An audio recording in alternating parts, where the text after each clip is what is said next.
ये उस दौर की बात है जब हिंदुस्तान की जमीन पर शहंशाह जलालुद्दीन मोहम्मद अकबर का परचम लहराता था। उनका दरबार केवल हीरे मोतियों से ही नहीं, बल्कि एक से बढ़कर एक बुद्धिमानों और कलाकारों से भी जगमगाता था, जिन्हें नवरत्न कहा जाता था। लेकिन इन सभी रत्नों में जो कोहिनूर की तरह चमकता था, वो थे बीरबल। बीरबल की हाजिर जवाबी, उनकी न्यायप्रियता और उनकी गहरी समझ ने उन्हें शहंशाह का सबसे प्रिय और सबसे भरोसेमंद सलाहकार बना दिया था। लेकिन जहां रोशनी होती है, वहां परछाई भी होती है। बीरबल की यही लोकप्रियता और शहंशाह से उनकी निकटता दरबार के कुछ अन्य सदस्यों की आंखों में कांटे की तरह चुभती थी। वे बीरबल की बुद्धि से जलते थे और हर पल इसी फिराक में रहते थे कि कैसे बीरबल को शहंशाह की नजरों में गिराया जाए। इन जलने वालों में सबसे आगे थे 3 दरबारी मुल्ला दो प्याजा, जो खुद को बीरबल के बराबर का बुद्धिमान समझते थे।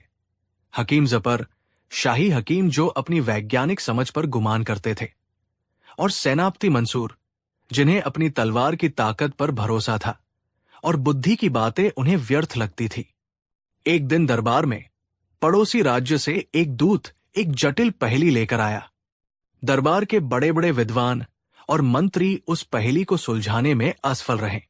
जब सबने हार मान ली तो शहंशाह ने उम्मीद भरी नजरों से बीरबल की ओर देखा। बीरबल ने मुस्कुराते हुए चंद मिनटों में ही उस पहेली का ऐसा सटीक और चतुराई भरा हल निकाला कि पड़ोसी राज्य का दूत भी दंग रह गया और शहंशाह अकबर का सीना गर्व से चौड़ा हो गया। उन्होंने भरी सभा में बीरबल की तारीफों के पुल बांध दिए। बीरबल, तुम केवल मेरे मंत्री नहीं, मेरे दोस्त और मेरे दरबार की आत्मा हो। तुम्हारी बुद्धि के बिना ये सल्तनत अधूरी है। ये सुनकर मुल्ला दो प्याजा, हकीम जफर और सेनापति मंसूर के सीने पर सांप लौट गए। उनकी आंखों में ईर्ष्या की आग धधक रही थी।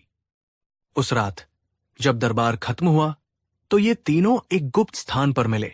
मुल्ला दो प्याजा ने अपनी दाढ़ी पर हाथ फेरते हुए कहा, अब बहुत हुआ। ये बीरबल हर बार बाजी मार ले जाता है। हमें कुछ ऐसा करना होगा कि इसका घमंड और इसका वजूद दोनों हमेशा के लिए खत्म हो जाए। सेनापति मंसूर ने अपनी मूंछों पर ताव देते हुए कहा, मैं कहता हूं, किसी अंधेरी रात में इसका सिर कलम कर देते हैं। न रहेगा बास, न बजेगी बांसुरी। हकीम जफर ने अपनी अक्लमंदी दिखाते हुए कहा, नहीं सेनापति, हत्या का इल्जाम हम पर आ सकता है। हमें कोई ऐसी तरकीब निकालनी होगी जिसमें सांप भी मर जाए और लाठी भी न टूटे। हमें उसे शहंशाह की नजरों में ही जलाकर राख करना होगा। सचमुच की आग में हकीम की आंखों में एक शैतानी चमक थी। उसने अपना षड्यंत्र बताना शुरू किया। मैंने पुरानी किताबों में एक प्राचीन परीक्षा के बारे में पढ़ा है, जिसे अग्नि परीक्षा कहते हैं। कहा जाता है कि जो व्यक्ति मन, वचन और कर्म से सच्चा और पवित्र होता है, उसे आग भी नहीं जला सकती। हम शहंशाह को इसी परीक्षा के लिए मनाएंगे। मुल्ला ने शंका जताई, लेकिन ये तो खतरनाक है। अगर शहंशाह ने हमें भी ये परीक्षा देने को कहा तो हम तो जलकर कोयला हो जाएंगे। हकीम जफर धूर्तता से मुस्कुराया, उसका भी इलाज है मेरे पास। मैं एक ऐसा लेप तैयार करूंगा जो जड़ी बूटियों और कुछ रसायनों से बनेगा। उसे हाथों पर लगाने से कुछ समय के लिए त्वचा पर आग का असर नहीं होगा। हम तीनों पहले ये परीक्षा देंगे और चमत्कार दिखाकर शहंशाह का विश्वास जीत लेंगे। जब बीरबल की बारी आएगी तो उसे देने के लिए हमारे पास कोई लेप नहीं होगा। वह या तो डरकर परीक्षा देने से मना कर देगा और कायर कहलाएगा, या फिर परीक्षा देगा और उसके हाथ जलकर राख हो जाएंगे। दोनों ही सूरतों में उसकी हार और हमारी जीत तय है। ये योजना सुनकर तीनों की आंखों में क्रूरता चमक उठी। ये एक अचूक और भयानक षड्यंत्र था। अगले दिन दरबार में ये तीनों बड़ी गंभीरता का मुखौटा पहने शहंशाह के सामने पेश हुए।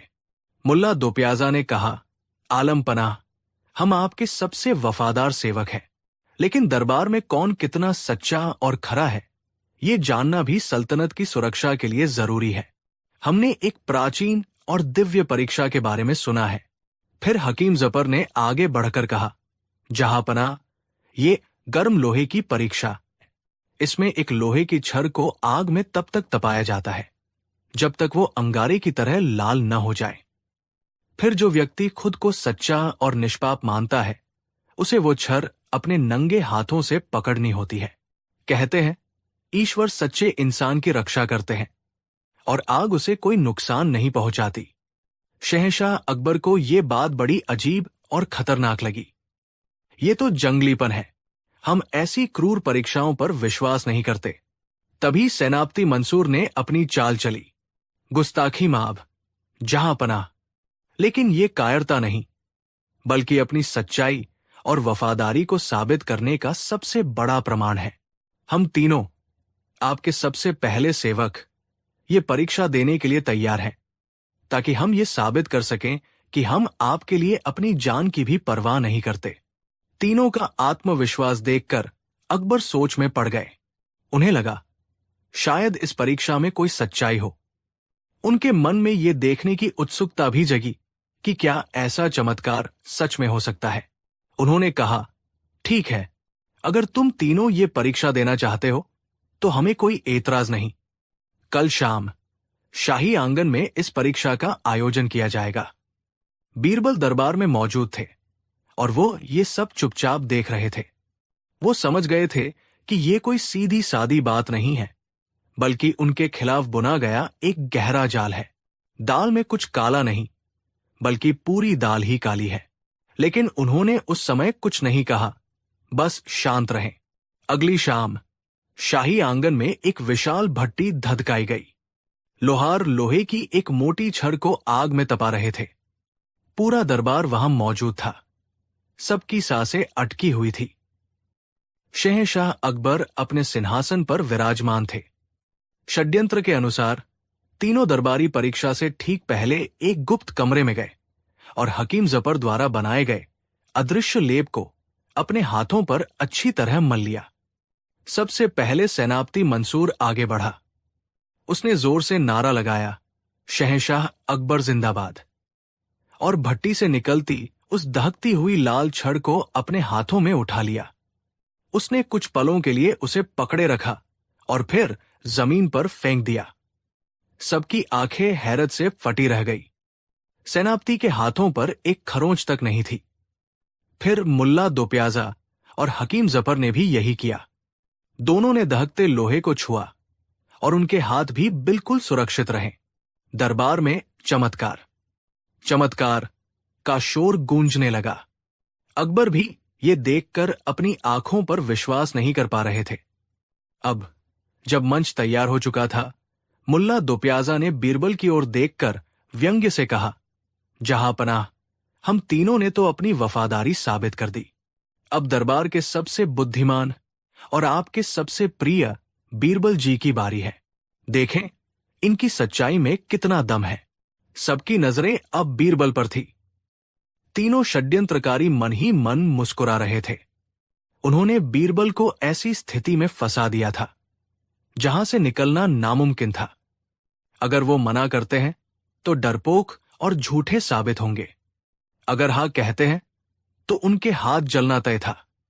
शहंशाह अकबर ने भी बीरबल से कहा, बीरबल, हमें तुम्हारी सच्चाई पर कोई शक नहीं है, लेकिन आज दरबार की परंपरा को निभाने के लिए तुम्हें यह परीक्षा देनी होगी। बीरबल शांत भाव से अपनी जगह से उठे। उनके चेहरे पर डर का कोई निशान नहीं था, बल्कि एक आत्मविश्वास भरी मुस्कान थी। वो धीरे धीरे उस धधकती भट्टी की ओर बढ़े। तीनों षड्यंत्रकारी अपनी सांसें रोके देख रहे थे। भट्टी के पास पहुंचकर बीरबल रुक गए। उन्होंने लोहार को छड़ को और तपाने का इशारा किया। फिर वो भीड़ की ओर मुड़े और जोर से बोले, शहंशाह सलामत और दरबार के सभी सदस्य, आज मैं ये परीक्षा देकर बहुत खुश हूं। ये मेरे लिए सौभाग्य की बात है कि मुझे अपनी सच्चाई और अपनी वफादारी साबित करने का ऐसा दिव्य अवसर मिल रहा है। उन्होंने एक नाटकीय विराम लिया और फिर कहा, लेकिन ऐसी पवित्र और दिव्य परीक्षा के कुछ नियम भी होते हैं। ये नियम मैंने आज सुबह ही धर्म ग्रंथों में पढ़ा है। सब कान लगाकर सुनने लगे। बीरबल ने आगे कहा, नियम यह है कि जिस व्यक्ति की परीक्षा हो रही हो, उसे गर्म लोहे की ये छड़ कोई ऐसा व्यक्ति अपने हाथों से देगा जिसने अपने जीवन में कभी उस व्यक्ति से ईर्ष्या न की हो, कभी उसके खिलाफ कोई षड्यंत्र न रचा हो, और जिसके मन में उसके लिए रत्ती भर भी मैल न हो। क्योंकि जब एक सच्चा और पवित्र हाथ ये छड़ देगा, तभी तो देवता परीक्षा लेने वाले की रक्षा करेंगे। ये कहकर बीरबल सीधे मुल्ला दोप्याजा के पास गए। उन्होंने हाथ जोड़कर कहा, मुल्ला जी, आप तो दीन और मजहब के रास्ते पर चलने वाले इंसान हैं। आपका दिल गंगा की तरह पवित्र है। आपने तो कभी मेरे बारे में कोई बुरा विचार मन में नहीं लाया होगा। कृपया आप ही ये पवित्र कार्य करें और ये दहकती हुई छड़ अपने हाथों से मुझे दे। ये सुनते ही मुल्ला दोप्याजा का चेहरा पीला पड़ गया। उसके हाथ पैर कांपने लगे। वो जानता था कि उसके हाथों पर लगे लेप का असर अब तक खत्म हो चुका होगा। अगर उसने दोबारा उस छड़ को छुआ तो उसके हाथ भुन जाएंगे, और अगर उसने मना कर दिया तो इसका मतलब होगा कि वो स्वीकार कर रहा है कि उसके मन में बीरबल के लिए मैल है। वो एक शब्द भी नहीं बोल सका, बस सिर झुकाकर खड़ा हो गया। दरबार में एक अजीब सी खामोशी छा गई। लोग समझ रहे थे कि कुछ गड़बड़ है। बीरबल मुस्कुराए और फिर हकीम जफर के पास गए। हकीम जी, आप तो इंसानों का दर्द समझते हैं, उनका इलाज करते हैं। आपका मन तो बहुत कोमल होगा। आप ही मुझे ये छड़ पकड़ा दीजिए। हकीम जफर का भी वही हाल हुआ। उसके माथे पर पसीने की बूंदें छलक आई। वो भी मूर्ति की तरह चुप खड़ा रहा। अंत में बीरबल सेनापति मंसूर के पास पहुंचे। सेनापति जी, आप तो एक वीर और सच्चे योद्धा हैं। एक योद्धा का दिल छलकपट से कोसों दूर होता है। मुझे पूरा विश्वास है कि आप मेरे सबसे अच्छे मित्र हैं। लाइए, ये छड़ मुझे दीजिए और मेरी परीक्षा पूरी करवाइए। सेनापति, जो अपनी बहादुरी पर गुमान करता था, आज एक लोहे की छड़ का नाम सुनकर ही थर-थर कांप रहा था। वो भी कुछ न बोल सका। अब बीरबल जोर से हंसे।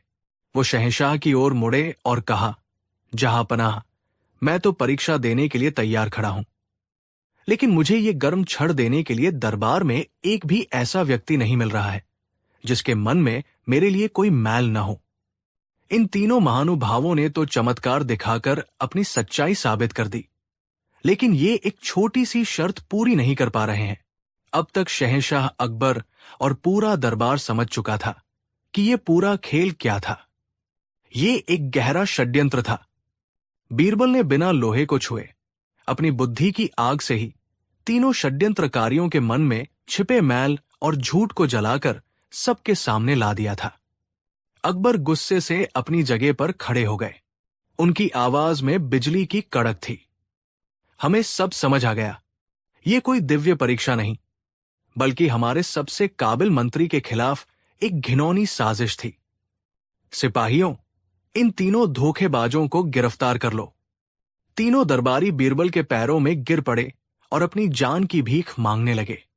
उन्होंने अपना सारा षड्यंत्र कबूल कर लिया और हकीम जफर ने उस जादुई लेप का राज भी खोल दिया। शहंशाह अकबर ने उन तीनों को कारागार में डाल दिया और बीरबल को गले से लगा लिया।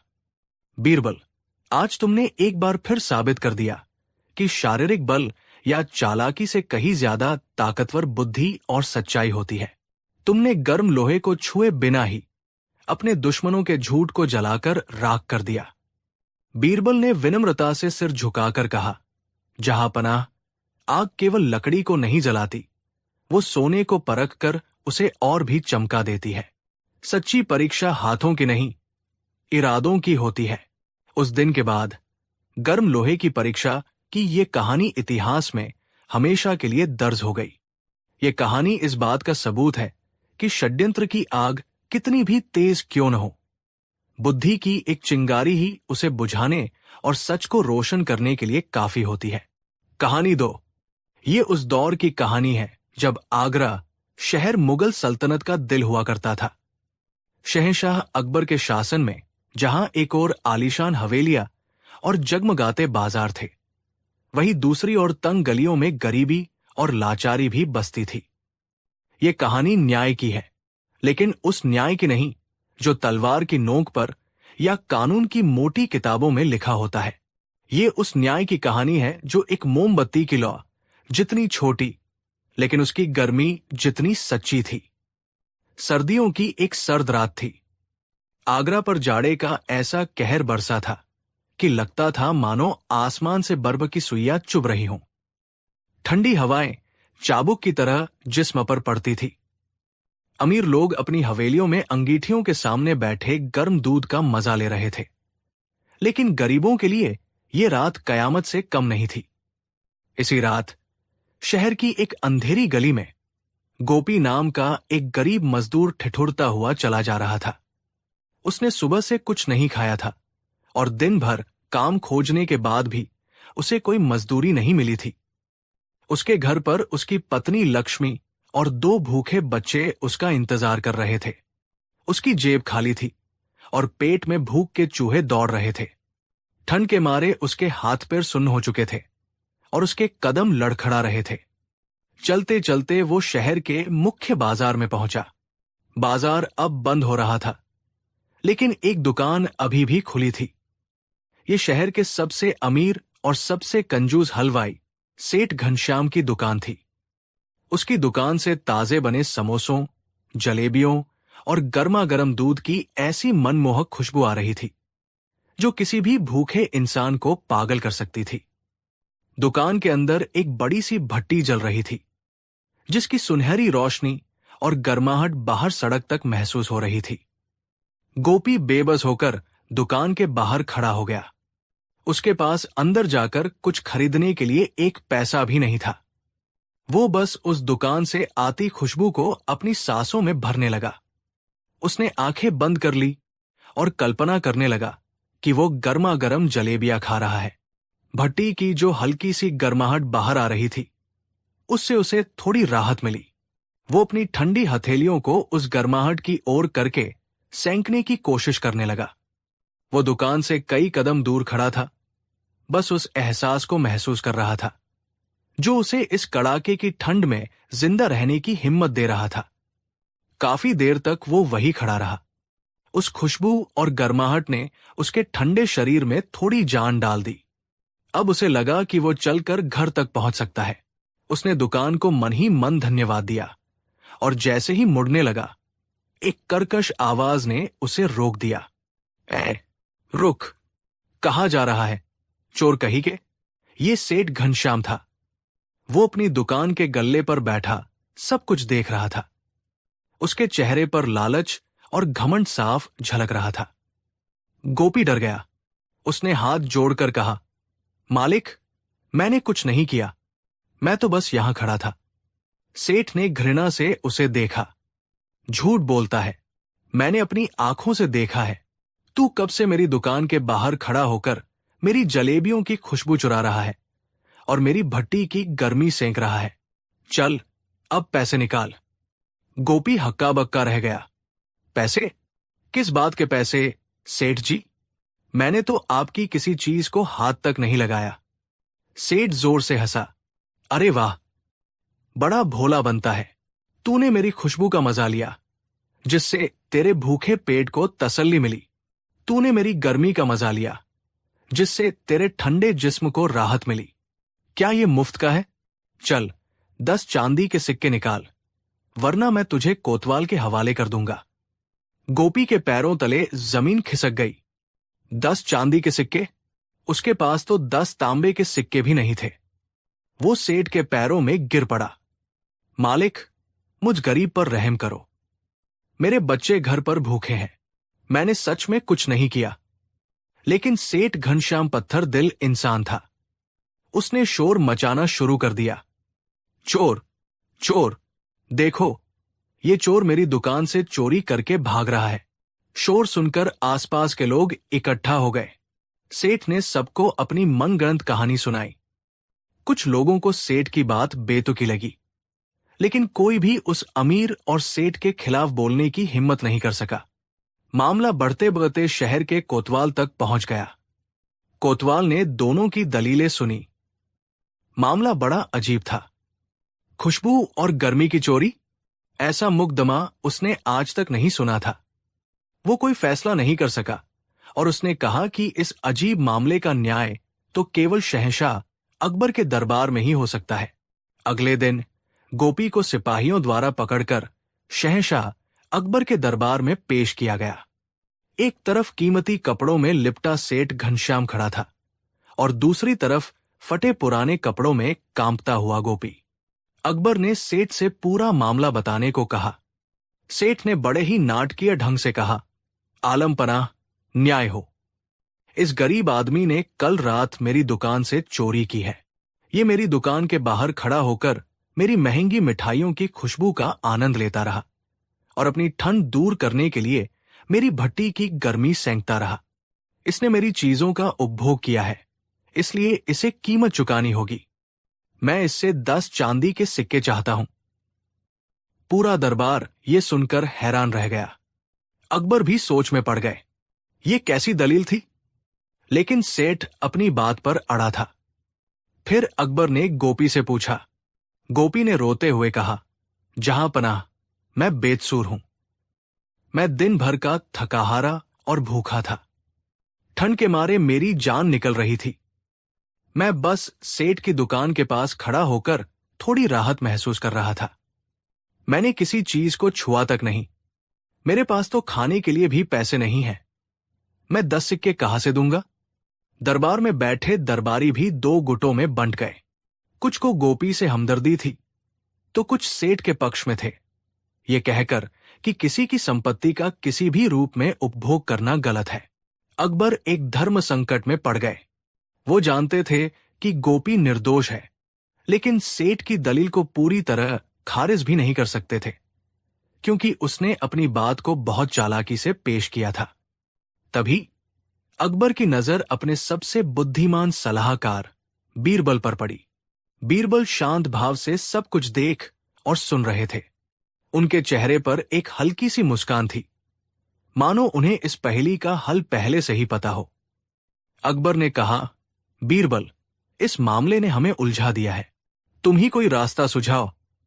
बीरबल अपनी जगह से उठे और पहले सेठ घनश्याम के पास गए।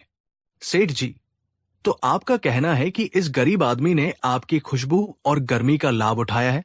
जी हां, बिल्कुल, सेठ ने आत्मविश्वास से कहा। बीरबल ने फिर पूछा, और इसके बदले में आप 10 चांदी के सिक्के चाहते हैं? जी, पूरे 10 सिक्के, एक भी कम नहीं। बीरबल मुस्कुराए। ठीक है, न्याय होगा, लेकिन इसके लिए हमें कल तक का समय चाहिए। फिर वो गोपी की ओर मुड़े और उससे बहुत नरमी से कहा, गोपी, तुम डरो मत। तुम कल दरबार में आना और तुम्हारे पास जो भी थोड़े बहुत सिक्के हों, चाहे तांबे के ही क्यों न हो, अपने साथ ले आना। गोपी हैरान था, लेकिन उसे बीरबल पर भरोसा था। उसने सिर हिला दिया। अगली सुबह दरबार फिर से खचाखच भर गया। हर कोई ये देखने के लिए बेचैन था कि बीरबल इस अनोखे मुकदमे का फैसला कैसे करते हैं। सेठ घनश्याम अपनी जीत की उम्मीद में मुस्कुरा रहा था। बीरबल दरबार में आए। उनके हाथ में एक जलती हुई मोमबत्ती, एक छोटा सा आईना और एक खाली थैली थी। उन्होंने एक सिपाही को आदेश दिया कि दरबार की कुछ खिड़कियां बंद कर दी जाए ताकि रोशनी थोड़ी कम हो जाए। बीरबल ने गोपी को बुलाया। गोपी, तुम्हारे पास जो भी सिक्के हैं, ले आओ। गोपी ने अपनी फटी हुई धोती के कोने से एक छोटी सी पोटली निकाली। उसमें मुश्किल से 5-6 तांबे के सिक्के थे, जो उसकी जिंदगी भर की जमा पूंजी थी। उसने कांपते हाथों से वो पोटली बीरबल को दे दी। उसकी आंखों में आंसू थे। सेठ घनश्याम ने उन सिक्कों को देखकर मुंह बनाया। बस इतने से सिक्के? मुझे तो चांदी के 10 सिक्के चाहिए। बीरबल ने उसे शांत रहने का इशारा किया। उन्होंने वे सिक्के अपनी हथेली पर रखे। फिर उन्होंने जलती हुई मोमबत्ती को सिक्कों के पास रखा। मोमबत्ती की लौ की गर्मी सिक्कों को छूने लगी। इसके बाद बीरबल ने वो आईना उठाया और उसे इस तरह रखा कि सिक्कों का प्रतिबिंब उस आईने में साफ नजर आने लगा। उन्होंने सेठ घनश्याम को अपने पास बुलाया। सेठ जी, अपना हाथ आगे बढ़ाइए। सेठ ने सोचा कि शायद बीरबल उसे सिक्के देने वाले हैं। उसने लालच से अपना हाथ आगे बढ़ा दिया, लेकिन बीरबल ने सिक्के उसके हाथ में नहीं रखे। उन्होंने आईने को थोड़ा झुकाया ताकि सिक्कों का जो प्रतिबिंब आईने में बन रहा था वो सीधा सेठ की हथेली पर पड़े। फिर बीरबल ने अपनी दूसरी हथेली से, जिसमें सिक्के थे, उन्हें धीरे धीरे बजाना शुरू किया। सिक्कों की खनकती हुई आवाज पूरे दरबार में गूंजने लगी। छन छन छन। सेठ घनश्याम गुस्से से चिल्लाया, ये क्या मजाक है बीरबल? मुझे मेरे सिक्के चाहिए, उनकी परछाई और आवाज नहीं। अब बीरबल का चेहरा गंभीर हो गया।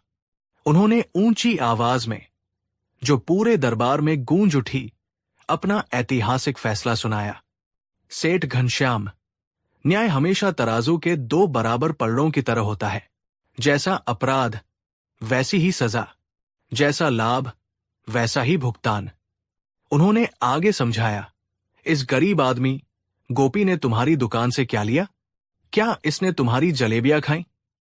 नहीं, इसने सिर्फ उनकी खुशबू का आनंद लिया। क्या इसने तुम्हारी भट्टी की लकड़ियां जलाई? नहीं, इसने सिर्फ उससे निकलती गर्मी का एहसास किया। इसने कोई भौतिक वस्तु नहीं ली, बल्कि एक अभौतिक एहसास का अनुभव किया। बीरबल ने सेठ की आंखों में आंखें डालकर कहा, इसलिए इसका भुगतान भी अभौतिक ही होगा। तुम्हारी मिठाइयों की खुशबू के बदले तुम्हें इन सिक्कों की आवाज दी जाती है, और तुम्हारी भट्टी की गर्मी के बदले तुम्हें इस मोमबत्ती की गर्मी दी जाती है जो इन सिक्कों को छू रही है। जाओ, अपनी हथेली में सिक्के की परछाई पकड़ो और मोमबत्ती की गर्मी महसूस करो। तुम्हारा हिसाब चुकता हुआ। यह फैसला सुनते ही पूरे दरबार में पहले तो सन्नाटा छा गया, और फिर तालियों और वाह-वाह की गड़गड़ाहट से गूंज उठा। शहंशाह अकबर अपनी कुर्सी से खड़े हो गए और जोर जोर से हंसने लगे। उन्होंने बीरबल की पीठ थपथपाई। वाह बीरबल, वाह! तुमने तो बुद्धि और न्याय का ऐसा संगम दिखाया है जो इतिहास में हमेशा याद रखा जाएगा। जैसे को तैसा, इससे बेहतर न्याय हो ही नहीं सकता। सेठ घनश्याम का चेहरा शर्म से लाल हो गया था।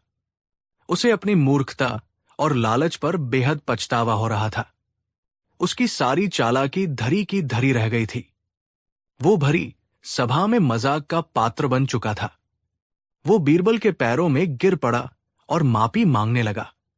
अकबर ने आदेश दिया कि सेठ घनश्याम को उसकी क्रूरता और दरबार का समय बर्बाद करने के जुर्म में 100 सोने की मोहरों का जुर्माना लगाया जाए। फिर उन्होंने गोपी को बुलाया और जुर्माने की वो सारी राशि उसे इनाम में दे दी। गोपी की आंखों से खुशी के आंसू बह रहे थे। उसने कभी सपने में भी नहीं सोचा था कि जिस रात वो भूख और ठंड से मर रहा था, अगली सुबह वो 100 सोने की मोहरों का मालिक बन जाएगा। उस दिन के बाद न्याय की मोमबत्ती की ये कहानी पूरे आगरा में मशहूर हो गई।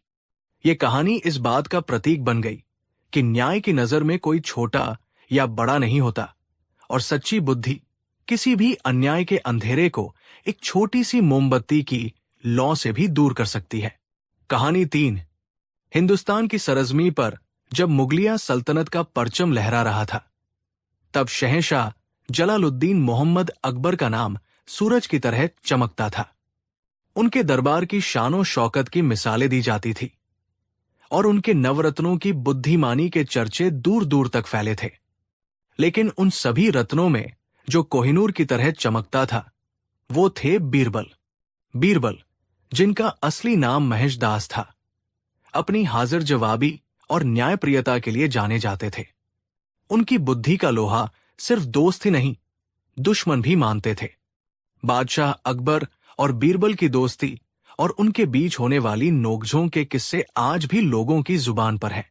आज हम आपको एक ऐसा ही किस्सा सुनाने जा रहे हैं, जहां बात सिर्फ एक सवाल जवाब तक नहीं रुकी, बल्कि बादशाह की बादशाहत और एक सेवक की परिभाषा पर ही सवाल खड़ा हो गया। ये वो कहानी है जहां बीरबल ने अपनी चतुराई से ये साबित कर दिया कि दुनिया का सबसे बड़ा शहंशाह भी एक नौकर है।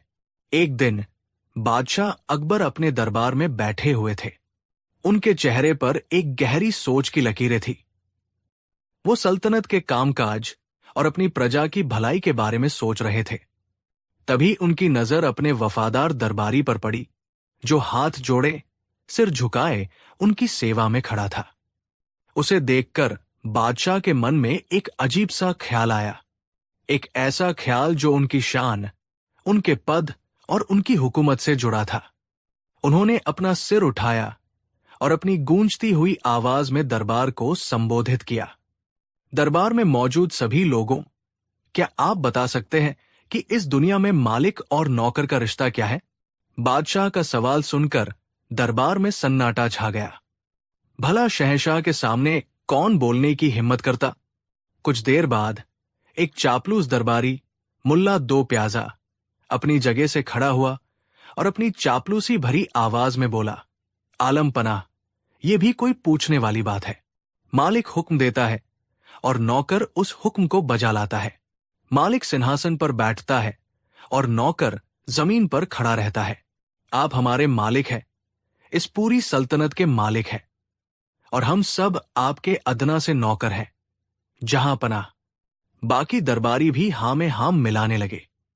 बेशक, बेशक की आवाजें गूंजने लगी। अकबर मुस्कुराए, बहुत खूब, आपने सही कहा, लेकिन मेरा सवाल थोड़ा और गहरा है। मैं ये जानना चाहता हूं कि इस दुनिया में सबसे बड़ा कौन है और इस दुनिया का सबसे बड़ा नौकर कौन है? ये सवाल सुनते ही दरबारियों में कानाफूसी शुरू हो गई। वे जानते थे कि बादशाह को खुश करने का ये सुनहरा मौका है। एक एक करके दरबारी खड़े हुए और जवाब देने लगे। एक ने कहा, जहां पनाह, दुनिया में सबसे बड़े तो आप हैं, आपसे बड़ा कोई नहीं। दूसरे ने फौरन जोड़ा, और सबसे बड़ा नौकर वो है जो आपकी सबसे ज्यादा सेवा करता है, आलम पनाह। सबने अपनी अपनी समझ से जवाब दिए, और हर जवाब का अंत बादशाह अकबर की शान में की गई तारीफ पर होता। बादशाह ये सब सुनकर मुस्कुरा तो रहे थे, लेकिन उन्हें संतुष्टि नहीं मिल रही थी। उनकी नजरें उस एक शख्स को ढूंढ रही थी जो हमेशा की तरह खामोश खड़ा था। वो थे बीरबल। बीरबल, तुम चुप क्यों हो? क्या तुम्हारे पास हमारे सवाल का कोई जवाब नहीं है, या तुम भी इन सभी की बातों से सहमत हो? अकबर ने पूछा। सबकी निगाहें बीरबल पर टिक गई। बीरबल ने अदब से सिर झुकाया और शांत व सधी हुई आवाज में बोले, जहां पनाह, आपके सवाल का जवाब इतना सीधा नहीं है जितना लगता है। दुनिया में कौन बड़ा है और कौन नौकर, ये देखने वाले की नजर पर निर्भर करता है। अकबर के माथे पर बल पड़ गए। साफ साफ कहो बीरबल, हमें पहेलियां पसंद नहीं। बताओ, तुम्हारी नजर में सबसे बड़ा कौन है? बीरबल ने उत्तर दिया, आलम पनाह, मेरी नजर में दुनिया में सबसे बड़ा वो है जिसे किसी की जरूरत न हो, जो अपनी हर इच्छा खुद पूरी कर ले। और बीरबल एक पल के लिए रुके, जिससे दरबार में रहस्य और गहरा गया। अकबर ने अधीर होकर पूछा, और सबसे बड़ा नौकर कौन है? बीरबल ने एक गहरी सांस ली और कहा, और जहां पनाह, सबसे बड़ा नौकर वो है जिसे दूसरों की जरूरतें पूरी करनी पड़ती है। बीरबल का जवाब सुनकर दरबार में कानाफूसी का एक नया दौर शुरू हो गया। चापलूस दरबारी एक दूसरे को देखकर मुस्कुराने लगे। उन्हें लगा कि आज बीरबल फंस गए। अकबर की त्योरियां चढ़ गई। उन्हें लगा कि बीरबल ने गोलमोल जवाब देकर बात टाल दी है। ये क्या बात हुई बीरबल? बादशाह गुस्से में बोले, तुमने तो हमारे सवाल को और उलझा दिया। हम तुमसे एक सीधा जवाब चाहते हैं। तुम हमें बताओ, इस परिभाषा के हिसाब से क्या मैं हिंदुस्तान का शहंशाह, मालिक हूं या नौकर? यह सवाल एक तीर की तरह था। दरबार में मौत जैसा सन्नाटा छा गया। सब जानते थे कि अगर बीरबल ने बादशाह को नौकर कहा तो उनकी गर्दन धड़ से अलग हो सकती है। बीरबल के चेहरे पर शिकन तक नहीं आई। वो जानते थे कि सच कड़वा होता है, लेकिन उसे कहने का एक तरीका होता है। बीरबल मुस्कुराए, जहां पनाह, आप तो खुद ही समझदार हैं। आप ही फैसला कीजिए। अकबर का गुस्सा और बढ़ गया। नहीं, फैसला तुम करोगे बीरबल। आज तुम्हें इसी दरबार में साबित करना होगा कि मैं क्या हूं। अगर तुम ये साबित नहीं कर पाए कि मैं एक नौकर हूं, तो याद रखना, तुम्हें सल्तनत छोड़कर जाना होगा। और अगर तुमने साबित कर दिया, तो जो मांगोगे वो मिलेगा। बादशाह ने एक ऐसी शर्त रख दी थी जिससे पीछे हटना नामुमकिन था। बीरबल की बुद्धिमानी दांव पर लगी थी। दरबारियों के चेहरे पर खुशी की लहर दौड़ गई। उन्हें यकीन था कि आज बीरबल का आखिरी दिन है। बीरबल ने शांत भाव से कहा, मुझे आपकी शर्त मंजूर है जहांपना, लेकिन अपनी बात साबित करने के लिए मुझे थोड़ा समय और आपकी मदद चाहिए होगी। कैसी मदद? अकबर ने पूछा। आलमपना, मैं चाहता हूं कि कल आप मेरे साथ शहर का दौरा करें, लेकिन एक शर्त है, हम दोनों आम इंसान का भेष बदल कर जाएंगे, कोई हमें पहचाने नहीं। अकबर हैरान थे, लेकिन चुनौती दे चुके थे। उन्होंने बीरबल की शर्त मान ली। अगले दिन सुबह होने से पहले हिंदुस्तान के शहंशाह और उनके सबसे बुद्धिमान मंत्री दो साधारण व्यापारियों के भेष में आगरा की गलियों में घूम रहे थे। अकबर के लिए ये एक नया अनुभव था। उन्होंने कभी अपनी प्रजा को इतने करीब से नहीं देखा था। वो लोगों की बातें सुन रहे थे, उनकी परेशानियां देख रहे थे, और बीरबल चुपचाप उन्हें सब कुछ महसूस करने दे रहे थे। घूमते घूमते वो एक छोटे से घर के सामने पहुंचे, जहां से किसी के रोने की आवाज आ रही थी। बीरबल ने दरवाजा खटखटाया। अंदर से एक बूढ़ा, कमजोर आदमी निकला। उसकी आंखों में आंसू थे और चेहरे पर लाचारी। बीरबल ने नरमी से पूछा, क्या बात है बाबा, आप इतने परेशान क्यों हैं? बूढ़े आदमी ने रोते हुए कहा, क्या बताओ बेटा, मैं एक गरीब किसान हूं। इस साल सूखा पड़ने की वजह से सारी फसल बर्बाद हो गई। घर में खाने को दाना नहीं है। मेरी बीवी कई दिनों से बीमार है और उसकी दवा के लिए मेरे पास पैसे नहीं हैं। ऊपर से मेरी बेटी की शादी सिर पर है। समझ नहीं आता क्या करूं। शायद अब मौत ही मेरा सहारा है। किसान की बात सुनकर अकबर का दिल पसीज गया। वो जो अपनी प्रजा को अपनी संतान मानते थे, उनकी ये हालत देखकर अंदर से हिल गए। अकबर ने किसान से पूछा, बाबा, आप चिंता न करें। आपकी मदद कौन कर सकता है? क्या इस सल्तनत का कोई वाली वारिस नहीं है? किसान हाथ जोड़कर बोला, है क्यों नहीं बेटा, हमारे बादशाह अकबर है। वो बहुत दयालु है। लोग कहते हैं कि वो अपनी प्रजा का बहुत ख्याल रखते हैं। मैं कई दिनों से सोच रहा हूं कि उनके दरबार में जाकर फरियाद करूं, लेकिन मुझ जैसे गरीब की आवाज वहां तक पहुंचेगी कैसे? अपने ही बारे में ये सुनकर अकबर की आंखों में आंसू आ गए। वो कुछ कहना चाहते थे, लेकिन बीरबल ने उन्हें इशारा करके चुप करा दिया। बीरबल ने किसान से कहा, बाबा, आप हिम्मत मत हारिए, आप हमारे साथ चलिए। हम आपकी मुलाकात बादशाह सलामत से करवाएंगे। बीरबल और अकबर उस किसान को लेकर वापस महल की ओर चल पड़े। महल के दरवाजे पर पहुंचकर बीरबल ने पहरेदारों को इशारा किया। वे तुरंत अपने शहंशाह को पहचान गए और रास्ता दे दिया। किसान ये सब देखकर हैरान था कि ये साधारण व्यापारी सीधे महल के अंदर कैसे जा रहे हैं। जब दीवान ए खास में किसान ने अपने सामने उसी व्यापारी को हिंदुस्तान के शहंशाह के रूप में देखा, तो उसके पैरों तले जमीन खिसक गई। वो डर के मारे जमीन पर गिर पड़ा। अकबर अपनी गद्दी से उतरे और किसान को उठाते हुए बोले, डरो मत बाबा, उठो, तुम हमारे मेहमान हो। बताओ, तुम्हारी क्या जरूरत है? अकबर ने उस किसान की पूरी कहानी दरबार में सुनी। फिर उन्होंने अपने खजांची को बुलाया और हुक्म दिया, खजांची, इस किसान को साल भर का राशन, इनकी बेटी की शादी के लिए 100 सोने की मोहरें और इनकी पत्नी के इलाज के लिए शाही हकीम को भेजा जाए। और आज से इनकी जमीन का लगान भी माफ किया जाता है। किसान की आंखों से खुशी के आंसू बहने लगे। वो अकबर के पैरों में गिर गया और बोला, शहंशाह की जय हो। आप इंसान नहीं, देवता है। आपने मेरी सारी चिंताएं दूर कर दी। आप महान हैं, जहां पनाह।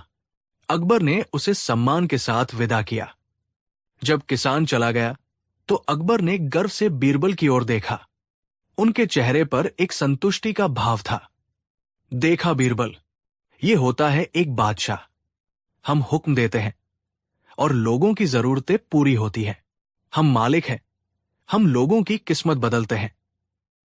दरबारी भी अकबर की जय जयकार करने लगे। उन्हें लगा कि बीरबल अपनी चुनौती हार चुके हैं, लेकिन बीरबल के चेहरे पर एक शांत मुस्कान थी।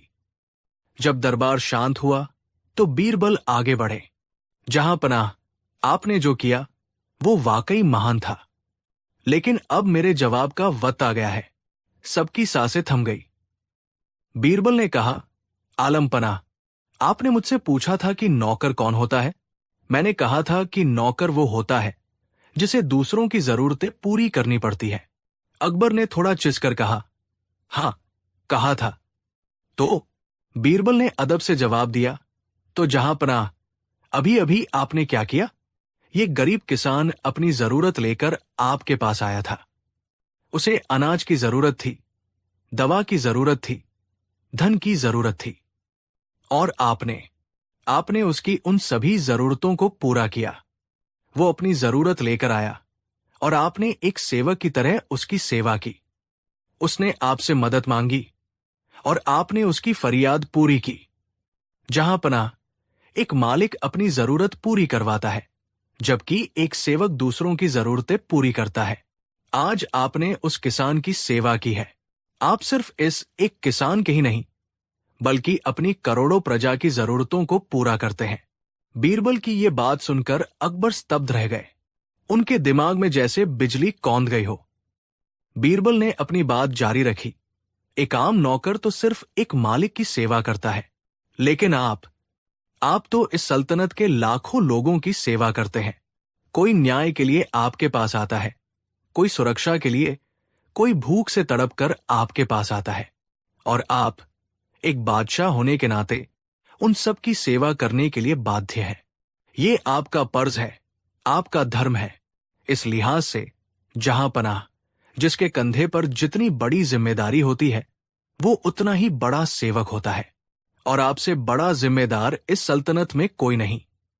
इसलिए आप ही इस सल्तनत के सबसे बड़े नौकर हैं। ये सुनते ही दरबारियों के मुंह खुले के खुले रह गए। बीरबल ने अपनी बात खत्म की और सिर झुकाकर खड़े हो गए। अकबर अपनी गद्दी पर पत्थर की मूरत बने बैठे थे। उनकी आंखों में गुस्सा नहीं, बल्कि आश्चर्य और सम्मान का भाव था। उन्होंने आज तक इस नजरिए से कभी सोचा ही नहीं था। उन्हें एहसास हुआ कि बादशाहत का ताज सिर्फ शान और हुकूमत के लिए नहीं, बल्कि सेवा और जिम्मेदारी के लिए होता है। कुछ देर की खामोशी के बाद अकबर के चेहरे पर एक गहरी मुस्कान आई। वो अपनी गद्दी से उठे और बीरबल के पास आए। उन्होंने बीरबल के कंधे पर हाथ रखकर कहा, वाह बीरबल, वाह! आज तुमने हमारी आंखें खोल दी। तुमने हमें बादशाहत का असली मतलब समझाया है। वाकई एक राजा अपनी प्रजा का सबसे बड़ा सेवक ही होता है। हम अपनी चुनौती हार गए और तुम जीत गए। मांगो बीरबल, आज तुम जो मांगोगे वो मिलेगा। बीरबल मुस्कुराए। जहां पनाह, आपने अपनी प्रजा के सेवक होने का सच स्वीकार कर लिया। मेरे लिए इससे बड़ा कोई इनाम नहीं है। मुझे और कुछ नहीं चाहिए। बीरबल की इस बात ने अकबर का दिल जीत लिया। उन्होंने अपना कीमती मोतियों का हार उतारकर बीरबल के गले में डाल दिया और उन्हें गले से लगा लिया। उस दिन के बाद बादशाह अकबर का अपनी प्रजा के प्रति नजरिया हमेशा के लिए बदल गया। उन्हें समझ आ गया कि असली बड़प्पन हुकूमत करने में नहीं, बल्कि निस्वार्थ भाव से सेवा करने में है। और यह सब मुमकिन हुआ था बीरबल की अद्भुत और तर्कपूर्ण बुद्धिमानी की वजह से। यह कहानी हमें सिखाती है कि पद चाहे कितना भी बड़ा क्यों न हो, सच्ची महानता सेवा करने में ही निहित है। जो व्यक्ति दूसरों की जरूरतों को पूरा करता है, वही असल में बड़ा होता है। कहानी 4। यह कहानी उस दौर की है जब शहंशाह अकबर का दरबार न केवल अपनी शानो शौकत के लिए, बल्कि अपने न्याय और बुद्धि के लिए भी पूरे हिंदुस्तान में मशहूर था। उस दरबार का सबसे चमकता सितारा थे बीरबल, जिनकी चतुराई के किस्से आज भी लोगों की जुबान पर है। ये कहानी एक ऐसे मुकदमे की है जो न तो जमीन का था, न जायदाद का, और न ही किसी चोरी का। ये मुकदमा था एक सपने का, एक ऐसे सपने का जिसने 2 लोगों की जिंदगी में हकीकत का भूचाल ला दिया था। आगरा के पास एक छोटे से गांव में एक गरीब ब्राह्मण रहता था, जिसका नाम था शिवदत्त। शिवदत्त अत्यंत ज्ञानी और धर्मपरायण व्यक्ति थे। वह दिन रात ईश्वर की भक्ति में लीन रहते और पूजा पाठ से जो कुछ भी मिल जाता उसी से अपने परिवार का गुजारा करते। उनकी पत्नी शारदा भी उतनी ही संतोषी और पतिव्रता स्त्री थी। उनके घर में धन दौलत का अभाव था, लेकिन प्रेम और संस्कारों की कोई कमी नहीं थी। शिवदत्त की एक ही इच्छा थी, अपनी इकलौती बेटी गौरी का विवाह धूमधाम से करना। गौरी अब विवाह योग्य हो चुकी थी और उसके लिए एक अच्छा रिश्ता भी आया था, लेकिन लड़के वालों की मांग थी कि विवाह में कम से कम 100 सोने की मोहरें खर्च की जाए। 100 सोने की मोहरें, ये शिवदत्त के लिए एक असंभव सपना था। उन्होंने अपनी पूरी जिंदगी में इतनी बड़ी रकम एक साथ नहीं देखी थी। वो दिन रात इसी चिंता में घुलते रहते। उन्होंने अपनी जमा पूंजी देखी तो उसमें मुश्किल से 10-12 चांदी के सिक्के थे। उन्होंने गांव के लोगों से मदद मांगी, लेकिन गांव में सभी उनकी ही तरह गरीब थे। चिंता के मारे उन्हें रात रात भर नींद नहीं आती थी। वो बस ईश्वर से प्रार्थना करते, हे प्रभु, कोई रास्ता दिखाओ। मेरी बेटी की इज्जत का सवाल है। उसी गांव में एक महाकंजूस और धनी सेठ रहता था, जिसका नाम था गिरधारी लाल। गिरधारी लाल ने सूद पर पैसे देकर और गरीबों की जमीनें हड़प कर अकूत संपत्ति जमा की थी, लेकिन उसका दिल राई के दाने से भी छोटा था। वो पैसे को अपनी जान से ज्यादा प्यार करता था। दान पुण्य तो दूर, वो कभी किसी भिखारी को एक रोटी का टुकड़ा भी नहीं देता था। लोग कहते थे कि गिरधारी लाल के घर से अगर कोई चीज बाहर निकलती है तो वो बस उसका सांस है। एक रात चिंता और थकान से चूर शिवदत्त को गहरी नींद आ गई। उस रात उन्होंने एक अद्भुत सपना देखा। सपने में वो सेठ गिरधारी लाल की हवेली के बाहर खड़े थे। सेठ खुद दरवाजे पर आया और बड़े आदर के साथ उन्हें अंदर ले गया। उसने शिवदत्त के पैर धोए, उन्हें स्वादिष्ट भोजन कराया और फिर बोला, पंडित जी, आप अपनी बेटी के विवाह के लिए बहुत चिंतित हैं, है ना? आप जैसे धर्मात्मा व्यक्ति को परेशान नहीं होना चाहिए। ये लीजिए, मेरी ओर से आपकी बेटी के लिए एक छोटी सी भेंट। ये कहकर सेठ ने सपने में ही शिवदत्त को सोने की मोहरों से भरी एक थैली दी, जिसमें पूरी 100 मोहरें थी। शिवदत्त की खुशी का ठिकाना नहीं रहा। उन्होंने सपने में ही सेठ को लाखों दुआएं दी। जब उनकी आंख खुली तो सुबह हो चुकी थी। एक पल के लिए उन्हें लगा कि ये सब सच है। उन्होंने अपने बिस्तर पर थैली तलाशी, लेकिन वहां कुछ नहीं था। तब उन्हें एहसास हुआ कि ये तो बस एक सपना था। वो बहुत निराश हुए। उन्होंने अपनी पत्नी शारदा को यह सपना सुनाया। शारदा ने उन्हें तसल्ली दी, स्वामी, ईश्वर ने सपना दिखाया है तो शायद कोई रास्ता भी दिखाएंगे, आप चिंता न करें। शिवदत्त एक सीधे और भोले इंसान थे। उनके मन में एक अजीब सा विचार आया। उन्होंने सोचा, सपना भले ही झूठा हो, लेकिन उसमें सेठ ने मुझे धन दिया है। शायद ईश्वर मुझे कोई संकेत दे रहे हैं। क्या पता सेठ का मन बदल गया हो और वो सच में मेरी मदद करना चाहता हो। इसी भोली उम्मीद के साथ वो सीधा सेठ गिरधारी लाल की हवेली पहुंच गए। सेठ उस समय अपने बही खाते में डूबा हुआ था। शिवदत्त को देखकर उसने त्योरियां चढ़ा ली। क्या बात है पंडित, सुबह सुबह मेरी देहरी पर क्यों आ गए? मेरे पास दान देने के लिए एक फूटी कौड़ी भी नहीं है। शिवदत्त ने हाथ जोड़कर कहा, नहीं सेठ जी, मैं भिक्षा मांगने नहीं आया, मैं तो बस आपका धन्यवाद करने आया हूं। सेठ हैरान रह गया। धन्यवाद? किस बात का धन्यवाद? मैंने तो तुम्हारे लिए कुछ नहीं किया। शिवदत्त ने मुस्कुराते हुए कहा, सेठ जी, आप कितने महान हैं। आप दान देकर भी जताना नहीं चाहते। कल रात आप मेरे सपने में आए थे और आपने मुझे मेरी बेटी के विवाह के लिए 100 सोने की मोहरें दी। आपका ये उपकार मैं जीवन भर नहीं भूलूंगा। ये सुनकर सेठ गिरधारी लाल पहले तो चौंक गया, फिर उसका कंजूस मन उसे उकसाने लगा।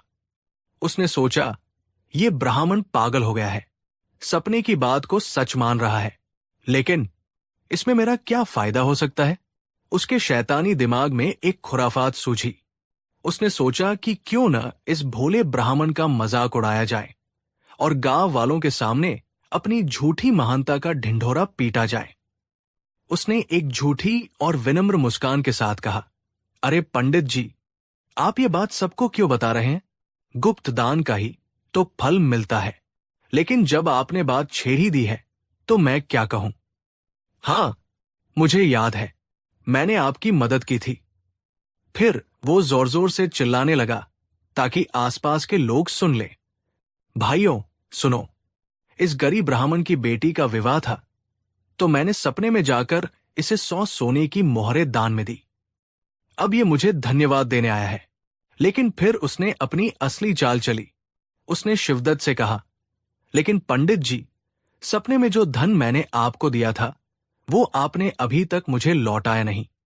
अब जब आपकी जरूरत पूरी हो गई है तो मेरा धन मुझे वापस कर दीजिए। शिवदत्त के पैरों तले जमीन खिसक गई। लौटा दूं? सेठ जी, ये आप क्या कह रहे हैं? वो तो एक सपना था। सपने में दिया धन भला हकीकत में कैसे लौटाया जा सकता है? सेठ ने तुरंत अपना असली रंग दिखाया। देखो, अब मुकर रहा है। जब लेना था तब सपना हकीकत था, और अब जब लौटाने की बारी आई तो सपना सपना हो गया। मैं कुछ नहीं जानता। तुमने सपने में मुझसे 100 मोहरें ली हैं, तो तुम्हें हकीकत में मुझे 100 मोहरें लौटानी पड़ेंगी, वरना मैं तुम्हें राजा के पास ले जाऊंगा। बेचारा शिवदत्त बुरी तरह फंस गया। सेठ ने गांव में इतना शोर मचाया कि पंचायत बुलानी पड़ी। पंचायत में भी सेठ अपनी बात पर अड़ा रहा। इसने सपने में मुझसे कर्ज लिया है, इसे हकीकत में चुकाना होगा। पंचायत के लोग भी इस अजीब मुकदमे पर कोई फैसला नहीं कर सके। अंत में मामला शहंशाह अकबर के दरबार में पहुंच गया। जब अकबर ने यह मुकदमा सुना तो वो भी हैरान रह गए। उन्होंने अपने जीवन में ऐसा विचित्र मामला कभी नहीं देखा था। एक आदमी सपने में दिए गए धन को हकीकत में वापस मांग रहा था। दरबार में बैठे सभी दरबारी और मंत्री भी चकरा गए। अकबर ने शिवदत्त से पूछा। शिवदत्त ने रोते हुए अपनी सारी कहानी बताई। फिर अकबर ने सेठ गिरधारी लाल से पूछा। सेठ ने बड़ी चालाकी से कहा, जहांपनाह, मैं तो एक सीधा सादा व्यापारी हूं। इस ब्राह्मण ने खुद आकर सबके सामने स्वीकार किया कि इसने सपने में मुझसे 100 मोहरें ली। अब जब मैं अपना धन वापस मांग रहा हूं तो ये मुकर रहा है। ये सरासर अन्याय है। अकबर को पता था कि सेठ झूठा और मक्कार है, लेकिन ब्राह्मण ने खुद ही सपने की बात को स्वीकार किया था। वो कानूनी रूप से एक अजीब दुविधा में फंस गए थे। उन्होंने अपने सबसे भरोसेमंद सलाहकार की ओर देखा। बीरबल, इस गुत्थी को तुम ही सुलझा सकते हो। बताओ, इस मामले में क्या न्याय होना चाहिए? बीरबल अपनी जगह से उठे और उन्होंने दोनों पक्षों को ध्यान से देखा। उनके होठों पर एक रहस्यमयी मुस्कान खेल रही थी। उन्होंने कहा, जहांपनाह, ये मामला जितना विचित्र है, इसका न्याय भी उतना ही विचित्र होगा, लेकिन न्याय होकर रहेगा। बीरबल ने सेठ गिरधारी लाल से कहा, सेठ जी, आपकी दलील यह है कि सपने में दिया गया धन हकीकत में वापस मिलना चाहिए। जी हुजूर, बिल्कुल, सेठ ने सीना चौड़ा करके कहा। ठीक है, बीरबल बोले, न्याय कल होगा। आप दोनों कल दरबार में हाजिर हों। फिर उन्होंने एक सिपाही को बुलाया और उसके कान में कुछ निर्देश दिए। अगली सुबह दरबार उत्सुकता से भरा हुआ था। हर कोई जानना चाहता था कि बीरबल इस सपने वाले मुकदमे का फैसला कैसे करेंगे। शिवदत्त डरे हुए थे और सेठ अपनी जीत के सपने देख रहा था। बीरबल दरबार में आए। उन्होंने सिपाहियों को आदेश दिया कि दरबार के बीचों बीच एक बड़ा सा आईना रखा जाए। फिर उन्होंने एक सिपाही को सोने की 100 मोहरों से भरी एक थैली लाने का आदेश दिया। मोहरें राजकोष से मंगवाई गई थी। बीरबल ने वो थैली एक मेज पर आईने के ठीक सामने रख दी। आईने में मोहरों की थैली का प्रतिबिंब साफ साफ दिखाई दे रहा था।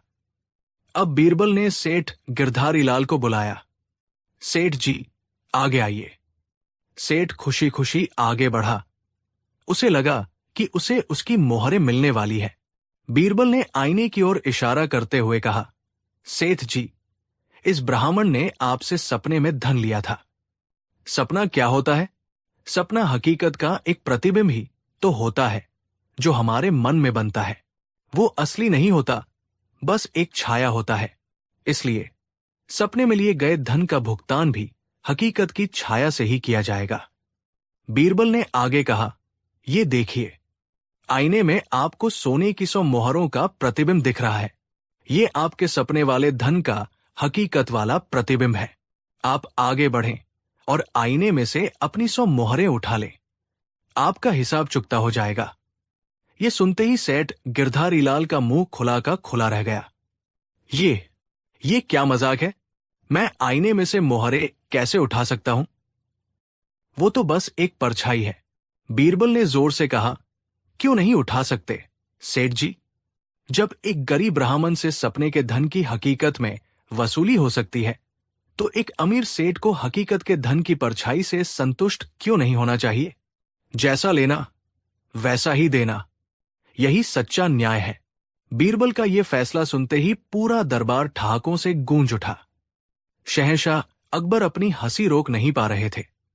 उन्होंने बीरबल की पीठ थपथपाई और कहा, मान गए बीरबल, तुम्हारी बुद्धि का कोई सानी नहीं। तुमने लोहे को लोहे से ही काट दिया। सेठ गिरधारी लाल का चेहरा शर्मिंदगी से काला पड़ गया था। वो समझ गया कि बीरबल की बुद्धि के आगे उसकी मक्कारी नहीं चलेगी।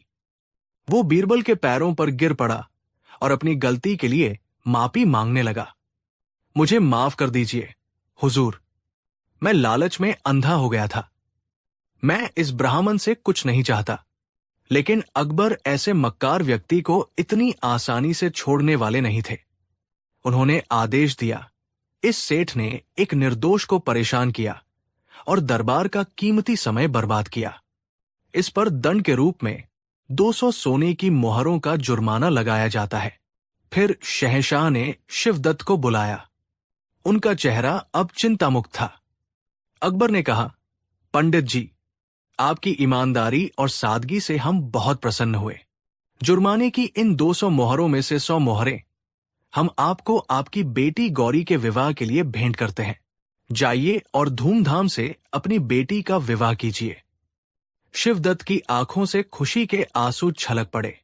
उसने सपने में 100 मोहरें मांगी थी, लेकिन बीरबल के न्याय ने उसे हकीकत में 100 मोहरें दिला दी थी। उसने अकबर और बीरबल को लाखों दुआएं दी। उस दिन के बाद ब्राह्मण और उसका सपना की ये कहानी दूर दूर तक फैल गई।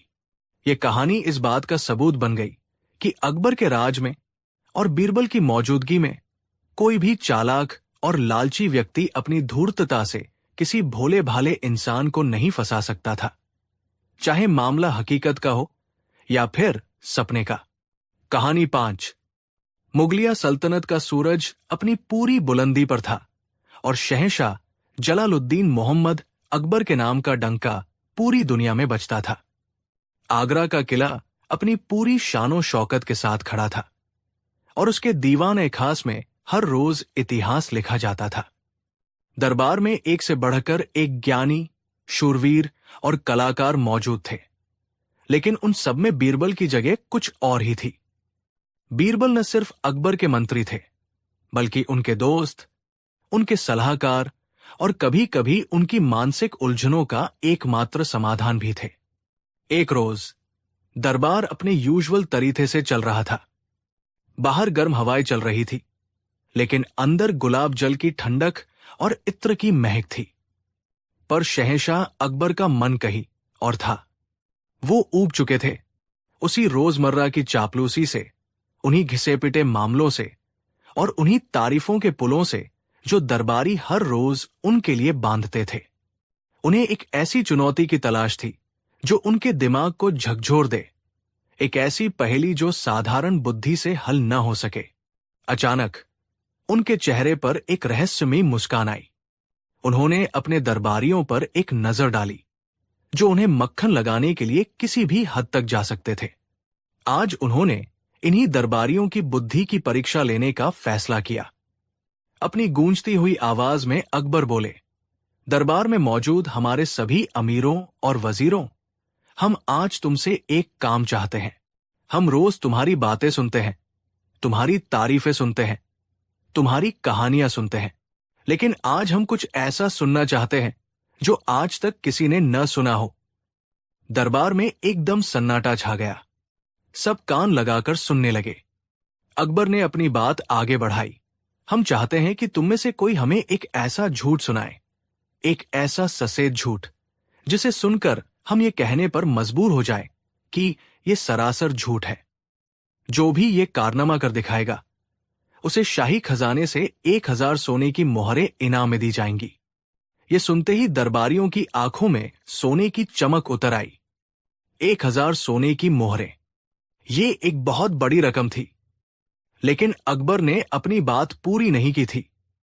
उन्होंने अपनी उंगली उठाकर शर्त का दूसरा और सबसे खतरनाक हिस्सा बताया। लेकिन उन्होंने जोर देकर कहा, अगर किसी ने हमें कोई कहानी सुनाई और हमें उस पर यकीन हो गया या हमने उसे झूठ नहीं कहा, तो उस शख्स को दरबार का कीमती वक्त बर्बाद करने के जुर्म में 100 कोड़ों की सजा दी जाएगी। अब दरबार में सोने की चमक की जगह डर ने ले ली।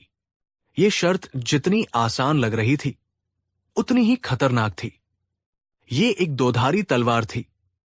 अगर बादशाह ने कह दिया ये झूठ है तो इनाम मिलेगा, लेकिन अगर उन्होंने कहानी सुनकर चुप रह गए या कह दिया हो सकता है ये सच हो, तो सजा पक्की थी। बादशाह अकबर अपनी चतुराई के लिए जाने जाते थे। वो किसी भी बात को घुमा सकते थे।